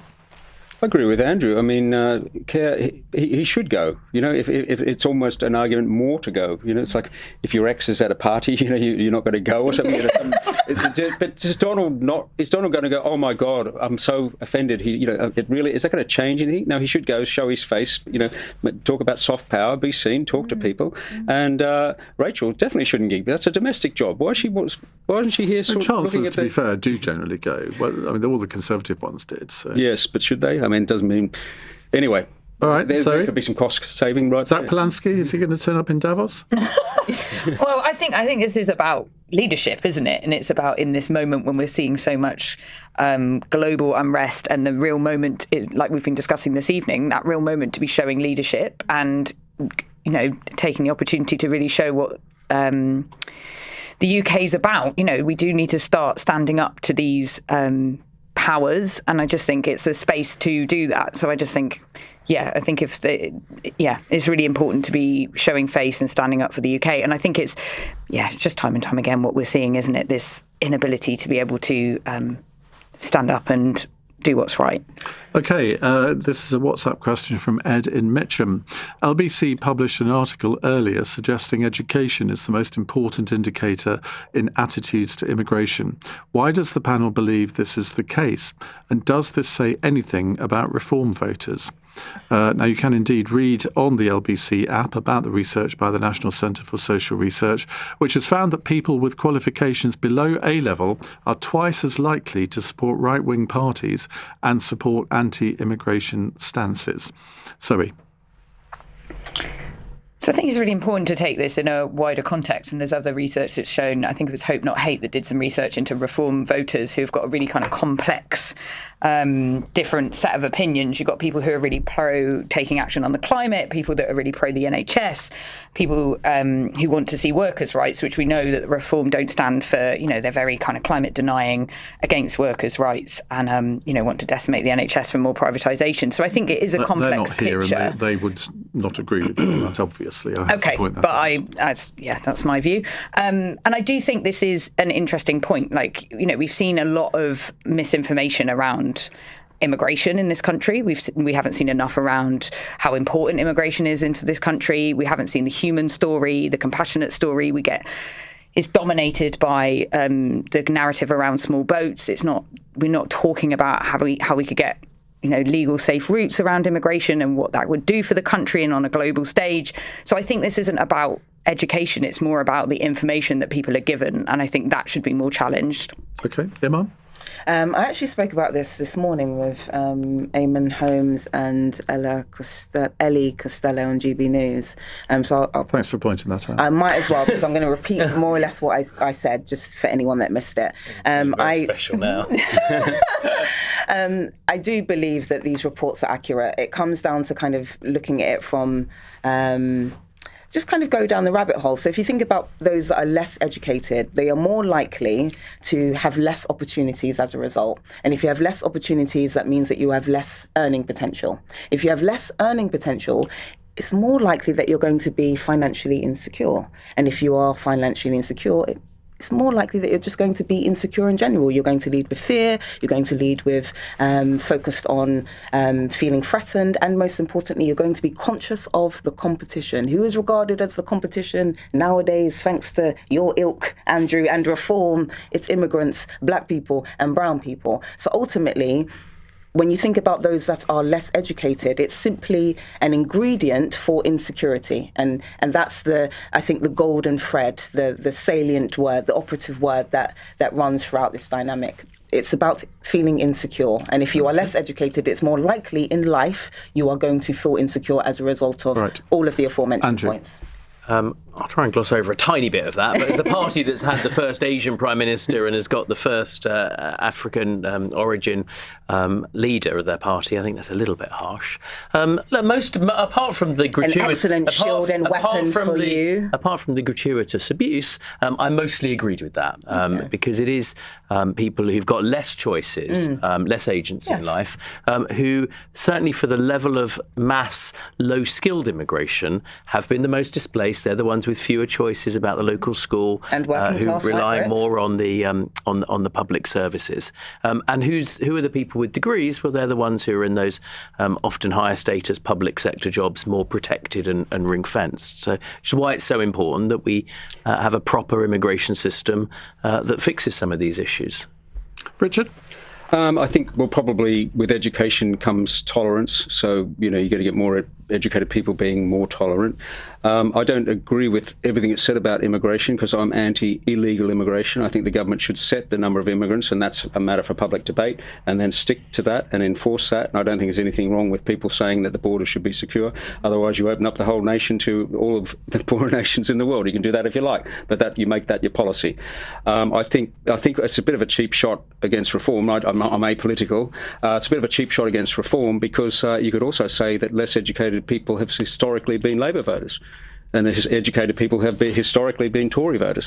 What does that mean? What does that tell you? It doesn't mean that anyone's good or bad. May I just add, I think it's less about, like I said, it's not necessarily, irrespective of whether you are more educated or less educated, the golden thread, the theme is insecurity. So it's not about education. It's simply about the fact that education is a factor that contributes to this dynamic. There's more. And then you add in the misinformation. The threat is blue-collar jobs. Right, time for our final fun question from Carl in Coulsdon. After Donald Trump spent nearly 2 hours rambling about his biggest achievements of the past year, what's your biggest achievement of the past year? Zoe. Seeing Zach Polanski talk about our party wanting to legalise and regulate drugs at conference in October after I wrote that policy in 2019. So seeing it then shift the narrative around why we need to legalise and regulate drugs to make them safer and to stop people dying from them and to change the way drugs are traded and to make to reduce violence. It was a really proud moment for me watching him talk about that policy. Richard? It's a tough question to answer. It makes you feel quite, I'm sort of retired, so I did the gardening, I think I'd have to say... You're retired at your age? I'm 65. No, you're not. Yeah, getting older. But I think that my teenage son, who, my 20-something-year-old, early 20s, got a job as an engineer. He's a robotics engineer, and I had to pull strings for him to get a job, but in Australia. And that's where I come back to the point about he didn't get one interview. He got an honours degree in engineering, not one interview here. So luckily I've got an Australian passport. He's got an Australian passport. So that was a big achievement, and one for my daughter as well. So my two 20-year-olds are in work, so I feel like part of my work is almost done. Okay, Iman. I would definitely go for personal development and growth in terms of working on discipline. I think people can easily forget about how important personal development and growth is, working on the things such as procrastination and not being impulsive or talking too much, right? These are the things, as long as you kind of start with... I need to work on that last one. I know, but I did say no, you did, and it's okay, because it's a part of my personal development and growth. You set that was the point. I just couldn't resist. That was the point. Andrew. Staying optimistic. Opposition's tough. This is a tough postcode. There are no easy answers to how one seeks to lead or improve one's country. And I hope I've managed throughout all of the things that we have to do in opposition to be optimistic. This is a wonderful country with wonderful people. All of our best days are ahead of us. In new fields like AI, English language, a bit of that would be wonderful. Ian, come on. Would you want to be in government now? It's a tough time to be in government for anyone, isn't it? It'd be a horrible time to be in government. Government is always tough. Right. It's the ultimate. It's the compared with business, it's the ultimate scale challenge, and that's why we are going to have to finish because we'll leave it there. We are way over our time. Thank you all very much indeed for coming on the show tonight. Now on tomorrow's panel, one of Andrew's colleagues on the Tory front bench, Victoria Atkins, will be here. Labour MP Rachel Muscular, former Corbyn advisor James Schneider, and the Daily Telegraph columnist Tim Stanley. Now, coming up after the news, we thought we'd give you a break from Trumpery. This country's second biggest mortgage lender says today that a significant proportion of first-time buyers still rely on the bank of mum and dad in order to get on the property ladder. Nationwide has found that more than a third of people who were first-time buyers last year needed money which came either from a gift from family members or from inheritance in order to afford their deposit. Is that anything new? The Building Society also says that in London, buyers still need to borrow some 7 times their salary in order to be able to get their own place. So if you've become a first-time buyer in the last couple of years, was asking the bank of mum and dad the only way that it was possible? And what can be done to help out those who can't rely on cash from their families? On your radio, on the LBC app, and Play LBC. Leading Britain's conversation. This is LBC. From Global's newsroom at 9 o'clock, the US president's keeping his cards close to his chest about his next move on Greenland. How far are you willing to go to acquire Greenland? You'll find out. Donald Trump's been speaking before potentially awkward meetings in Europe tomorrow. He's faced backlash from Sir Keir Starmer and French President Emmanuel Macron over threatened tariffs on allies who don't support his plans to take over the Danish territory. Mr. Trump insists he has a good relationship with them. They always treat me well. They get a little bit rough when they're, when I'm not around. But when I'm around, they treat me very nicely. And, I like both of them. At a lengthy press conference to mark a year of his second term, Mr. Trump again criticised the UK's Chagos Islands deal and his lack of a Nobel Peace Prize. The government says granting permission for a Chinese super embassy in London does have national security advantages. The security minister says it will consolidate Beijing's 7 current sites in the capital. Shadow Minister for Home Affairs, Alicia Cairns, told LBC today's decision is a dereliction of duty. The Chinese Communist Party has been behind cyber attacks in our country. They've put spies at the heart of our democracy. Yet rather than save the Chinese Communist Party, that behaviour is unacceptable. They are instead being rewarded with the new embassy that they want. Child serial killer Lucy Letby won't face any further charges. The former nurse is serving 15 whole life terms for murdering 7 babies and attempting to murder 7 others on a neonatal unit. Police have hit out at the Crown Prosecution Service's decision not to proceed over further allegations in Chester and Liverpool.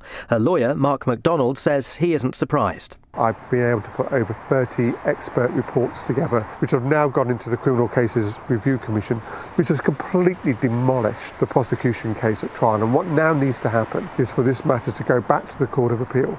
Russell Brand has been granted bail after appearing in court via video link, charged with 2 further sexual offences, including rape. The former comedian and actor previously denied 5 original charges involving 4 women. And Manchester City have suffered one of the biggest upsets in Champions League history. They were beaten 3-1 at competition newcomers Bodo Glimt. In the city, the FTSE 100 has closed down 68 points at 10,126. The pound buys $1.34 and €1.14. LBC weather, a band of rain spreading northeastwards tonight, the odd shower in the west later, lows of 2. Rain in the far north and east clearing tomorrow, but further rain will push northwards from the south, reaching southern Scotland by the afternoon, highs of 10 degrees. From Global's newsroom, for LBC, I'm Matt Hewitt. This is LBC from Global, leading Britain's conversation with Iain Dale.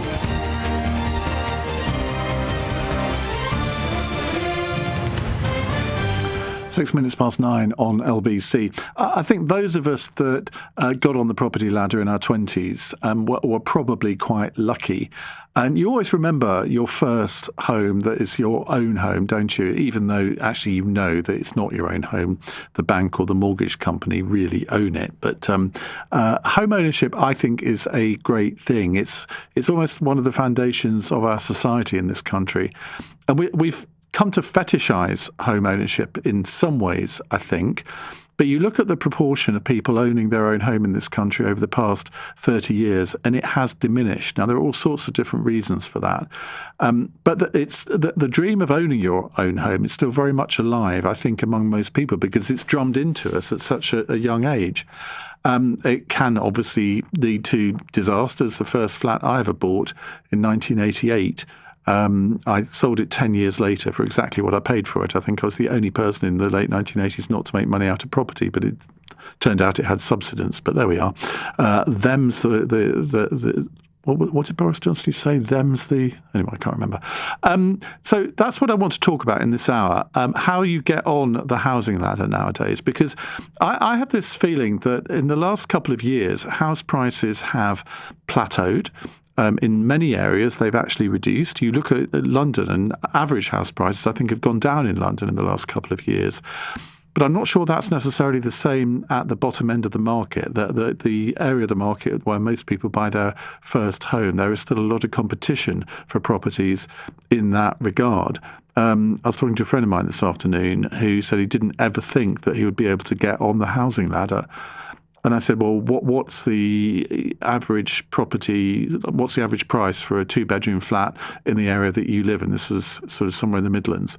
And he said, well, somewhere between sort of 100 and 200,000, which to those of us who live in London or the South East doesn't sound an awful lot of money. But if you have a job where you're on a sort of relatively average wage, you're not going to be able to save up a lot of money over a number of years just for the deposit. Now, if you do manage to save for the deposit, paying the mortgage is probably a lot cheaper than paying rent. And that was really the conclusion I came to back in 1988, that it is a mug's game just paying rent all the time. You need to have a stake in the property that you own. Well, interesting reports today that showed despite rising wages, stagnant house prices and cheaper mortgage rates making it easier to get on the housing ladder than any point in the past decade, many first-time buyers are still relying on the bank of mum and dad for their deposits. There was continued improvement to affordability in 2025, according to Nationwide, Britain's second largest mortgage lender, which estimated that the number of house purchases by first-timers rose by a fifth last year compared with 2024. So, I mean, that is a bit of good news, isn't it?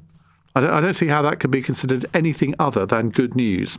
Well, close to 55% of all house transactions in the UK last year involved first-time buyers, the highest proportion since UK Finance, the banking industry body, began collecting the data in 2005. Now, earlier this month, Nationwide reported that house prices grew by just 0.6% in 2025 after a slower end to the year as a result of the budget.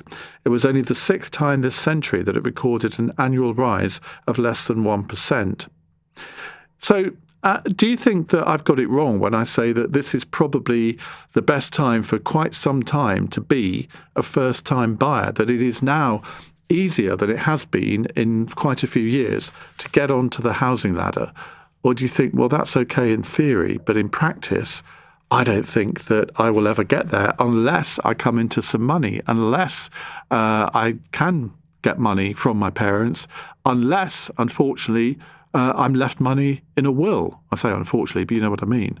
0345 6060 973. I want to hear your experiences of getting on the housing ladder in the last couple of years, the problems that you encountered. Is it all to do with money or does it depend on location? Because as Kirsty and Phil always tell us, it is location, location, location.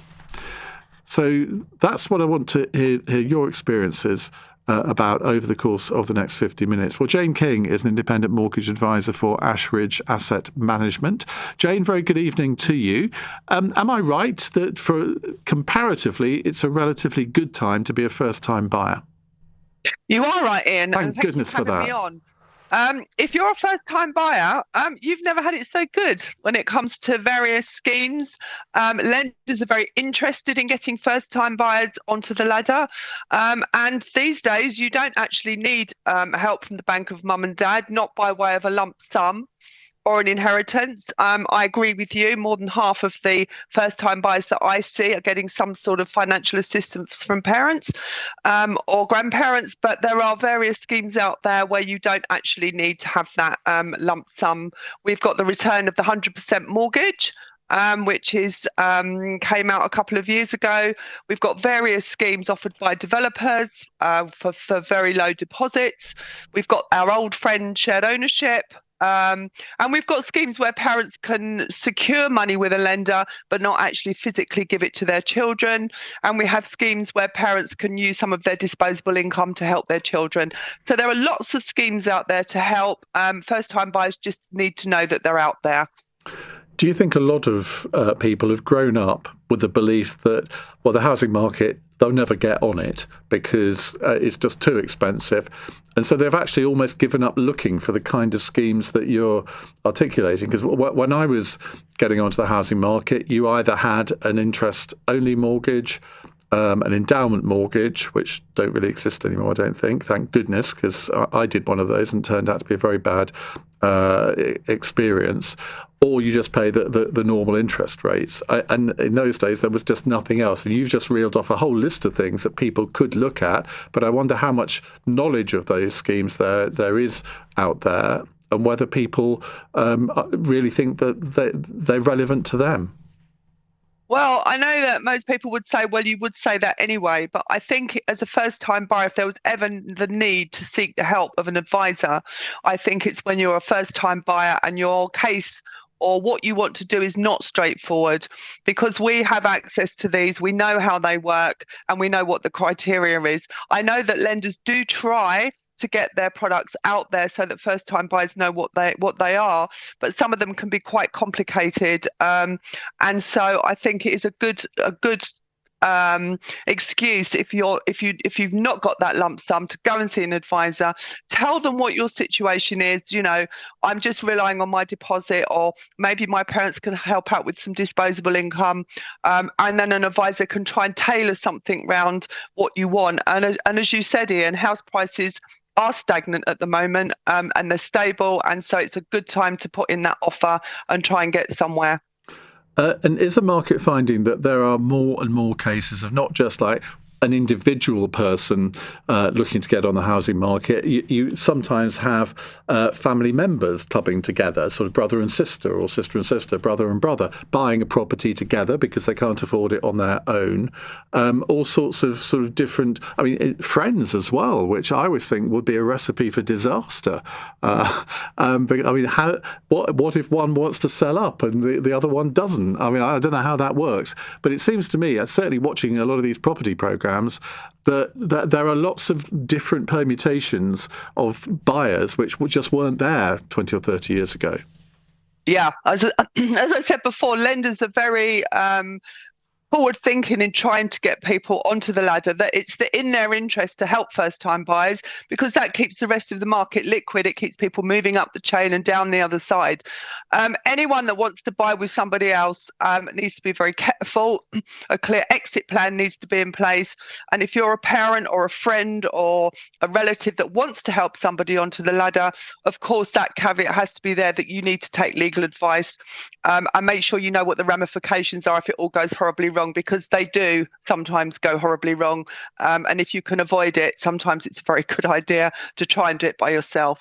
If you're a mortgage company, who's your ideal first-time buyer? Well, of course, the ideal first-time buyer has got a 10% deposit, which has come from savings or a cash lump sum, very vanilla. You can get a good rate. So that's ideal. But I think more and more lenders are realising that not everybody has that pay-as-you-earn, job, regular salary every month. More and more people are self-employed, they're on contracts. So you've got more complex income, you've got deposits coming from various sources. We get a lot of deposits now that come from overseas. So, things are getting more and more complex. And I think lenders have realised that there's not a one-size-fits-all anymore. And presumably the country is divided up into different markets, whereas London and the southeast and parts of East Anglia would be sort of one market. Scotland, Wales, the north of England, Midlands, southwest would be different markets. And obviously with house prices in all of those different areas varying, how difficult is it to build up a national picture? Well, it's very, very regional. And one of the few, if only, advantage of COVID was that more and more people were allowed to work from home, which meant more and more people could move away from expensive areas such as London and the southeast. And if you look at house price stats, you'll see that in certain parts of the country, house prices are rising much faster than they are in the southeast, because suddenly people can move further away from their jobs, which, if they are in London and the southeast, they can get a lot more property for their money, or they can buy a first-time buyer property for a lot less money than they would otherwise been able to do. And of course, they're also saving thousands of pounds a month, a year, sometimes in commuting costs as well. And just finally, which part of the country are house prices rising most in? I think it's places like Manchester, Birmingham, Southampton, anywhere where there's, hospitals, universities, large industrial places where people can work. And we're seeing more buy-to-let landlords. I know you were talking about renting, are buying there because they're getting better rents there. They're getting better yields. So those are the sort of places outside of London and the southeast where you can get a bit more bang for your buck. Jane, thank you very much indeed. That's Jane King there, independent mortgage advisor for Ashridge Asset Management. So we'll come to your calls in a moment. What's been your experience of becoming a first-time buyer? Are you somebody who's almost given up hope of ever becoming a first-time buyer? What would need to change in the system, in the market, to encourage you to be somebody who wants to get on the housing market? And what could the government do to encourage first-time buyers? Because we don't hear a lot of encouragement from government in this area at the moment, do we? It's all about renters' rights. Maybe they need to spend a little bit more time encouraging the bottom of the housing market, because as Jane said, it effectively affects the whole housing market. If the bottom of the market is successful and fluid, then the rest of the market will respond in kind. 0345 6060 973. It's 19 minutes past 9. This is LBC.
Dale on LBC.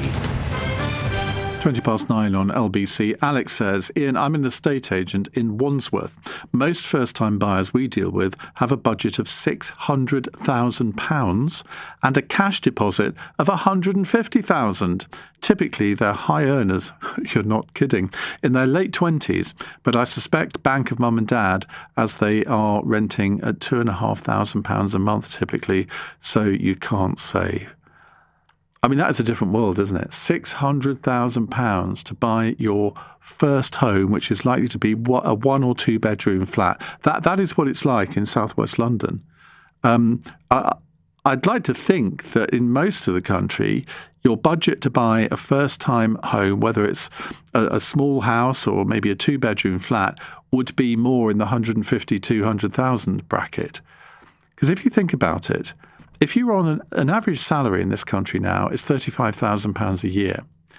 Now, back when I bought my first property, you were expected to have a salary, you could only get a mortgage if it was 3 times your salary. So if your average salary was £35,000, you'd get a mortgage of £105,000. Well, that wouldn't buy you nothing in the south of England and in many other parts of the country as well nowadays.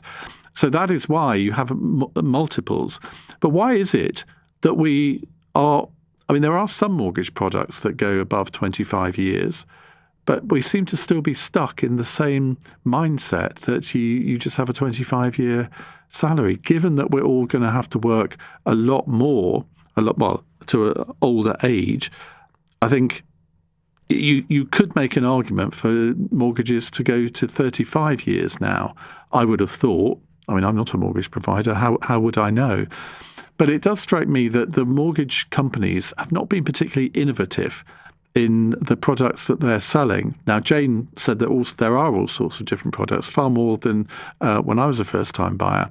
But even so, I wonder whether we need to be a little bit more innovative. I wonder whether you think there's a role for government here. George Osborne had his Help to Buy scheme. I was never quite sure whether that was helpful or not, or whether it just inflated house prices. Let's go to Joe in Peterborough. Hello, Joe. Hi, Ian. How are you? Good, thank you. What would you like to say? Good. I am 23. Bought my first house with my partner 3 years ago when I was 20. A couple of points, really. I listened to your mortgage advisor who just called us a moment ago. I think when we bought our house, we had a 5% deposit. I had saved, I think we bought our house 12 months after I met my partner, and obviously now been together for almost 5 years. Well, that was a brave thing to do. You're telling me it's worked out positively, but of course it could have gone the other way. Yeah. I think we were a little bit young, a little bit naive, but it has worked out positively. And I was on an apprenticeship when I was saving for my deposit when I was 20. And I struggle, I scratch my head and I think back at obviously 5%, our house was 185, so you're talking sort of £8,000-9,000. And I don't actually remember how I saved that up. I remember not being particularly determined to save for anything in particular. I think I trickled small amounts, relative small, £200-300 when you're living with your parents here and there. And suddenly, after a couple of years, I had this pot built up. And we sort of fell into our property. Somebody pulled out, we saw it pop up, and we thought, well, maybe it's time to buy a house. It wasn't something we particularly structured and sat and planned for. I think if you do that, there's a very disappointment factor if obviously your house isn't available or you haven't got the pot of money you would hope for. I think it's something that it takes planning, but I think there's an argument that it takes a bit less planning nowadays, and you should save up and see what sort of happens as you go along. But I think that 5% mortgages are difficult. They were good for us, but we were seeing obviously rate increases and deep down valuations. We've just remortgaged and our house has been valued at lower than when we bought it. And I think people should have their eyes open. But really, the 5% mortgages sometimes are the only option for people our age. And in terms of what you're repaying every month, presumably it's cheaper than if you had been renting. So I think the average rent in our area, I'm going back a few years here, was just shy of £1,000 and would realistically now be over £1,000. Our mortgage payment when we first moved in 25 years, 185,000 house or 175 as a deposit was 870. And then, of course, we were hit in 2022 with the market turmoil, and our payment went just as we remortgaged to 1,100. We've now just remortgaged. It's come down again to in the low 900s. But of course, it goes up and down, especially with market conditions. It's not a smooth sailing, but I think in most circumstances, it's substantially cheaper than renting. It's just people are, and certainly people my age, were desperate to move out and get that independence. And if you go into renting, not only are you paying somebody else's mortgage, but you're also limiting your own ability to save. I think there's an argument for staying at home longer, as I did, although, of course, not into my late 20s. But well, hang on, you bought your house at 20. There aren't many people that do that, are there? I mean, look, if you think of your friendship circle, I mean, how many of your friends in their 20s have got onto the property market? I can't name you a single one, Ian. Well, there you go. And that's not a criticism of them. I fully accept that I'm the exception to the rule. And I think I could have comfortably stayed at home until I was 26 or 27. I just sort of had some savings and fell into it. But there was no gift from my parents. They could have been, never asked for it, never inquired, worked to save it myself. But of course, it's not the practical reality for many people my age nowadays. Do you feel, though, that, how can I put this, that you haven't lived in the same way that maybe your friendship circle have, that you maybe haven't, because you've been good at saving, you haven't gone on as many Magaluf holidays or whatever. Do you know what I'm saying? No, I do. That style of living is never something that's particularly interested me. I mean, we are the exceptions to the rule. I mean, myself and my partner, who is 24, our combined household income is just shy of 100,000. So we have holidayed, we have travelled. I've always budgeted. I've always had a spreadsheet. I've always stuck to a strict budget. So I've never allowed salary increases and lifestyle increases to go alongside each other. When the salary goes up, the savings go up. So I think there's also an argument for more financial literacy education for young people in schools. I think I made the same point a few months ago. I think it's a systemic problem. There's no one cause. The surprise in this conversation is when you said that your house had declined in value over those years, because I wouldn't have thought in Peterborough, I don't know it that well, but I wouldn't have thought it was an area that would have experienced a decline in house prices. No, so we live in a sort of town village that's just on the outskirts. It's a new build property, which is sort of where the problem arises from. A lot of these new builds are overvalued when they're sold and then fall down to a more realistic market value. Our down valuation, we've just had the house painted and everything is sort of looks box fresh. So it's nothing to do with the condition of our property. It's the market conditions, how many new builds are available. And in reality, people want a newer house than they do one that's 3 years old. There's a lot of snobbery when it comes to these sort of Instagrammable new builds. It wasn't why we bought one, but I think a lot of people want that box fresh house that they can get for maybe £5,000 or £6,000 more. When over 30 years, that's maybe £20 a month, as opposed to somebody's second-hand house, which of course is not the reality. Our house is absolutely fine, but it is what you see nowadays. Unfortunately, I think more and more. So I've never fancied having a new house because I just think, what about the snagging? Because there's always, did you find that there were problems? There were issues. We're finding some of them nowadays as we do more remedial works ourselves. I think we went into it, we didn't have a professional snag report done. I think we went into it in the eyes that we bought from a relatively small local developer, and it was going to be okay. It wasn't a big name that you hear of all of the issues with, for example. We didn't have anything huge. We haven't got walls that are completely out of whack. We had a few sort of paintwork issues, but it's hit or miss, really. You can have a terrible property or you can have a great one, but I think a lot of the buying incentives nowadays, deposit contribution and whatnot, aren't always on new builds.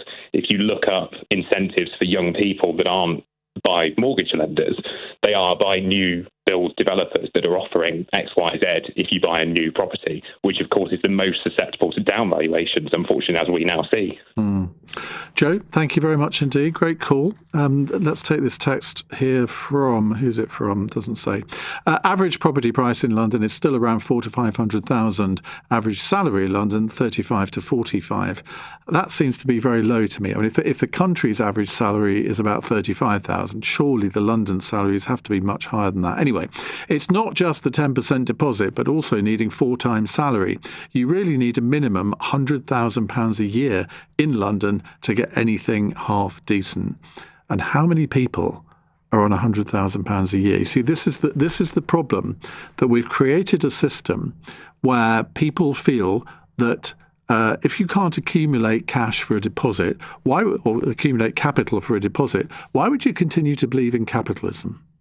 And you can have the sort of lazy thinking, say, oh, well, if you didn't have Sky Television every month, if you scrimped and saved on this and that or the other, didn't go on foreign holidays. But life isn't like that, is it? I mean, everybody deserves a little bit of luxury in life, but maybe we have got out of the habit of saving. And I know in periods in my life where saving has been important, I mean, I always used to get quite a kick out of sort of seeing like sort of every month the savings account would go up a bit. And you think, well, actually, I'm not far off where I need to be to buy the property that I want. And this is where what Joe said about, I think it was Joe, about financial literacy.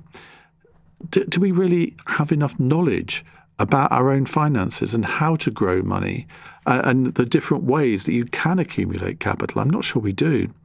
So let's continue with your experiences of being a first-time buyer. Is it getting easier to get on the housing market now? Is it easier now than it was 2 or 3 or 4 years ago?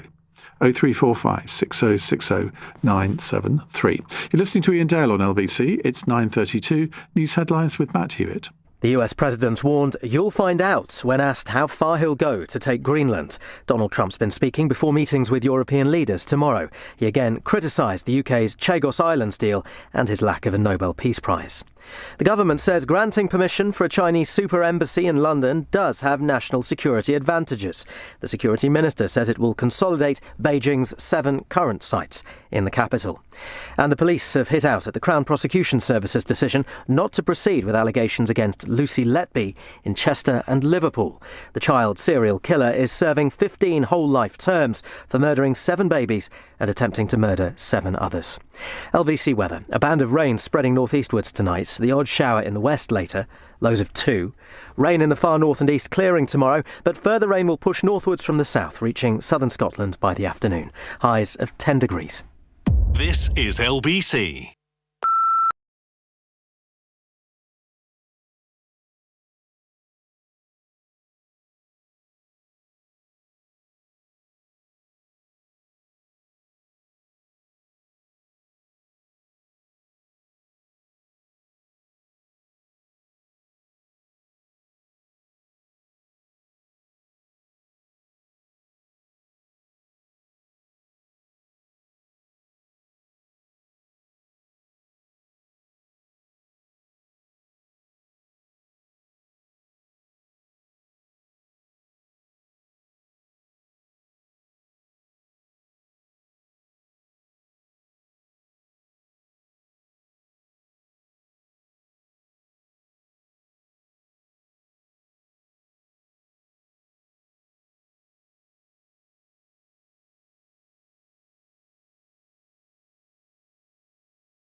Dale. Text 84850. This is LBC.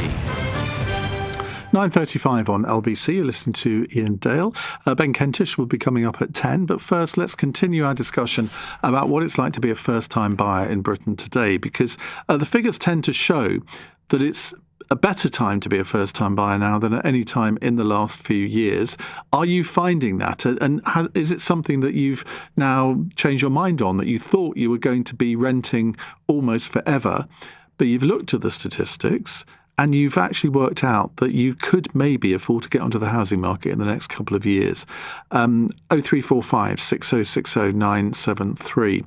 Carly says, I'm almost 30, currently looking to buy a one-bed flat in southeast London. It'll cost around $275,000 if I'm lucky, but more likely $300,000. I could buy my mum's 3-bed semi-detached in the Midlands with that. I'm having to rely on the bank of mum and dad to help with a deposit, but my monthly mortgage payments are set to be £200 cheaper than the cost of my rent in London. So we've concluded it's better to invest the money rather than paying my landlord's mortgage. I'm lucky that interest rates have now come down to 4%, probably slightly under by the time I buy. I keep telling myself equity is always a good thing, even though it's a much smaller property for the price compared to other parts of the UK. However, in capital letters, it would not be possible without my parents.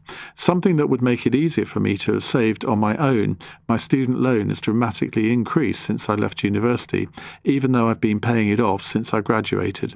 The design of the system means interest is outrunning repayments by 3 times. I will be locked into 30 years of repayments when I could have paid it off earlier if the system was designed more fairly. It feels so difficult for young people to get on in life in this country, and if I didn't have my parents' help, I'd be trapped renting. I think the point you make there about the student loan system is absolutely bang on. It is outrageous, the amount of interest that the student loans company pays. The system also is totally unfair. It's the only loan system I can ever think of where you're not actually allowed to pay off the loan early. I don't know the whys and wherefores of the system that they concocted, but it is clearly unfair. And if only I knew the universities minister and I could have a little word in her ear, like Jackie Smith, if you're listening. I mean, this is something that you could actually win so many votes in the Labour Party if you rectified this system, because it is so unfair. But I think the other points that Carly makes there are also very fair. The bank of mum and dad issue, in some ways, I think is a little bit of a red herring because it's always been there. I haven't got the statistics in front of me to say, like in 1995, what percentage of first-time buyers had help from their parents, but I suspect it's not that dissimilar to what it is nowadays. It may be a little less, but the whole concept has been around for donkey's years and always will be. And I don't see anything wrong with that. It would be lovely if everybody was independent right from the start, but life is not like that, is it? Let's go to Saul, who is in Wood Green. Hello, Saul. I just thought I'd chime in some food for thought. So renting, let's just talk about renting a second. I know it's all linked into first-time buyers, but it's never going to be better for renters because they can go into a property and they only have to give 2 months' notice. So before, the whole idea of renting was scary because you were locked in for a year or 2. Now, you just have to give 2 months' notice and you can go, you can get another job, you can go elsewhere. But let's talk about why it's a great time for first-time buyers. But the cost of renting, I mean, that makes it... I mean, you're now paying, certainly in areas like central London, you can be paying £2,000-3,000 a month, which if you had a mortgage on the property would be a lot lower. Yeah, but if you had a mortgage on that type of property, you're looking at a much like for the first-time buyer, they wouldn't be you wouldn't be looking at that sort of property. But the first-time buyer, small 1-2-bed flat sort of thing. I think before, when you were renting, just to sort of the idea that you can't leave within a year and you have to pay all the fees, that's gone.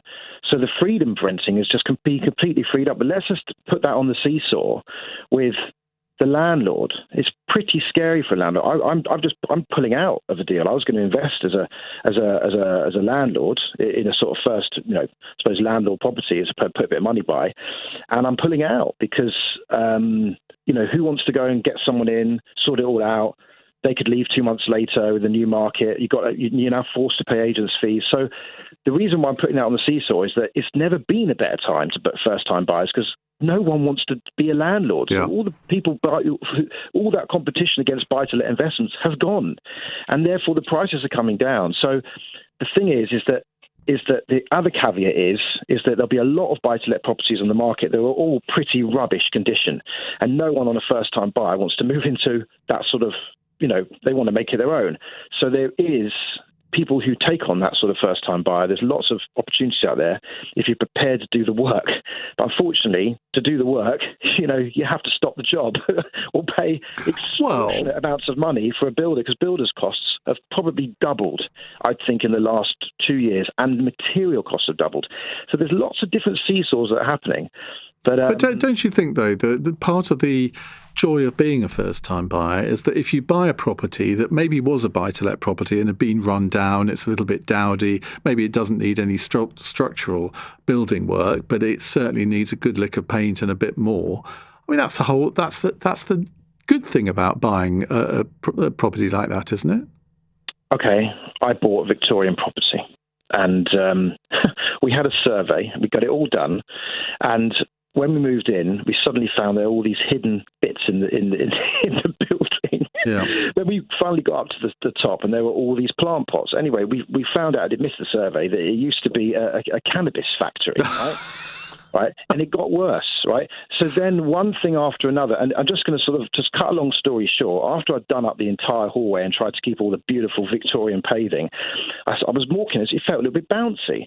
So I remember getting underneath the subfloor, which is probably about 3 foot deep, and I put my hand on the giant wooden beams, and I crushed my hand, and the whole thing turned to dust. Oh, no. And the whole thing fell down. Anyway, it wasn't a joy. It was a year. I had to come off work. I was down to my last £5, and I remember putting everything I had, and a year later I thought, wow, if I ever do this again, I'm never going to do up a property again. Well, did you not take action against the surveyors, because they should have found that, shouldn't they? Yeah, but I was too exhausted. Just wanted to get on my life after that. But the other thing to think about is that, if you take on those type of properties, it's interesting since I talk about new builds, because, you talk about snagging. Well, it's nothing compared to having to do up an old Victorian. You get all these conversions, and people want to sell these conversions. The quality of these conversions is rubbish.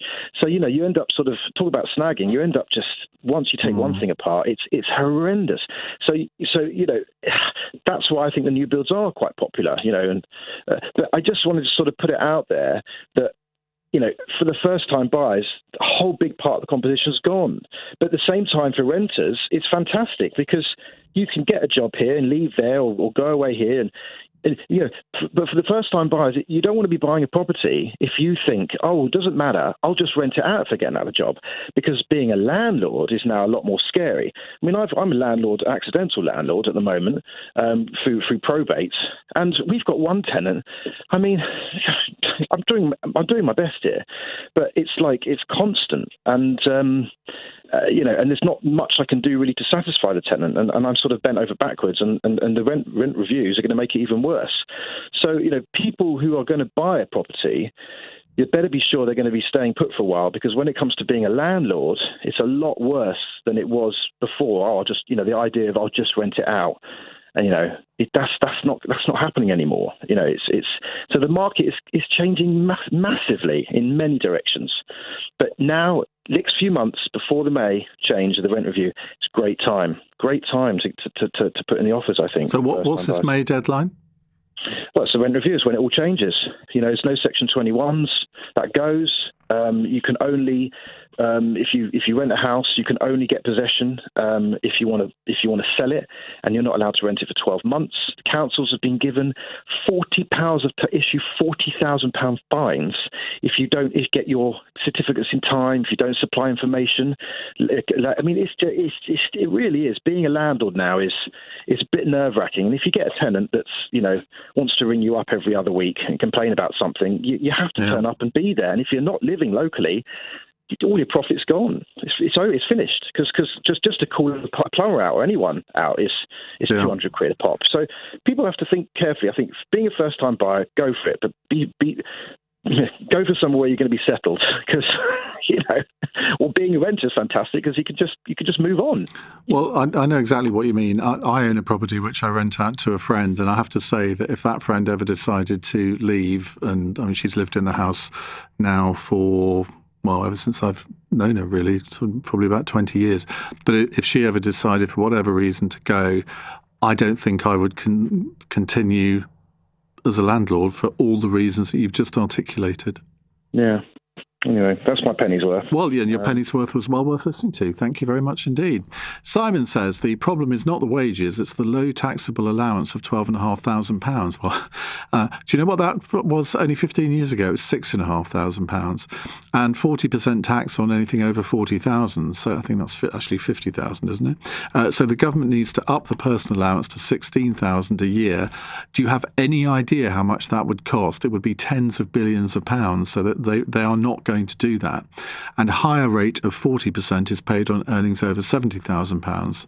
Look, I agree with you. I think you should not have to pay 40% of your income when you get to £50,000. It is outrageous. And Simon finishes by saying this would give a bigger proportion to save. Well, you're absolutely right.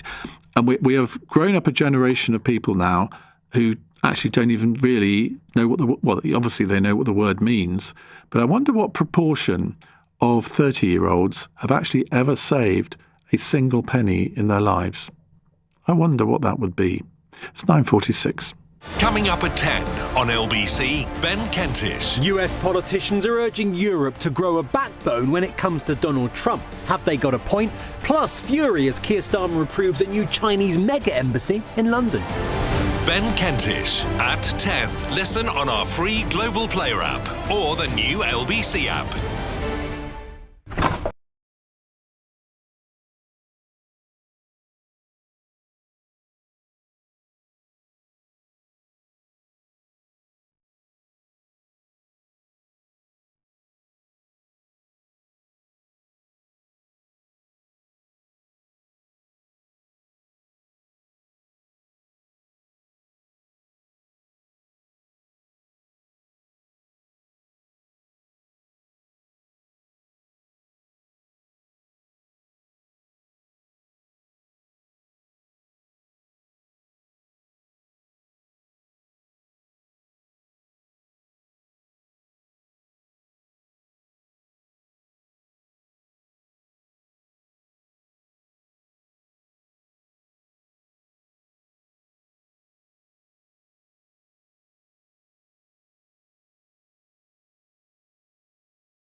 This is LBC with Iain Dale. Call 0345 6060 973.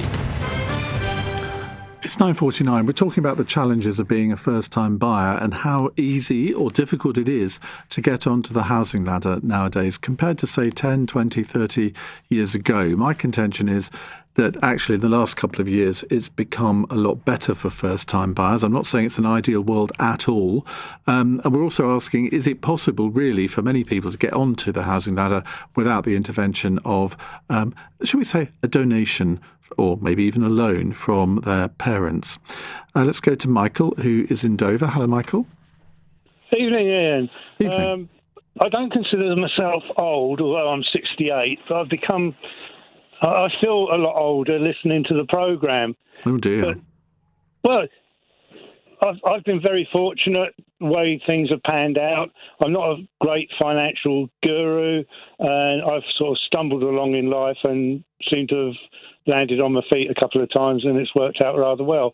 What I've always been puzzled with, though, is, and you read a text out a little while ago where someone was deciding to use the support from the parents to buy a house because it was more sensible than renting. Yeah. And I can never understand why financial institutions don't use the track record of someone who's been renting a property as a guarantor for a mortgage. Why they have to go for big deposits? That's a really good point. I don't know the reason for that. If anybody works for a financial institution and wants to tell us why, please do so, because that's always been a mystery to me. Because if you've paid your rent every month and the rent is, say, £500 a month more than the mortgage repayment would be, well, what's not to like for a mortgage company? Precisely. I can never understand it. So I've been lucky. I bought a flat when I was 19 with a mortgage.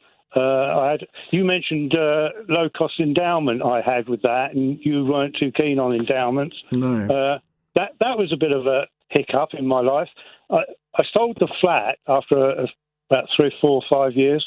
I forget how long now. But I transferred my bank account to another bank, and as in the days when you transferred everything yourself. And for some reason, the low-cost endowment payments didn't transfer to the new bank account, and I overlooked it. And some 20 odd years later, the insurance company contacted me, and I ignored them.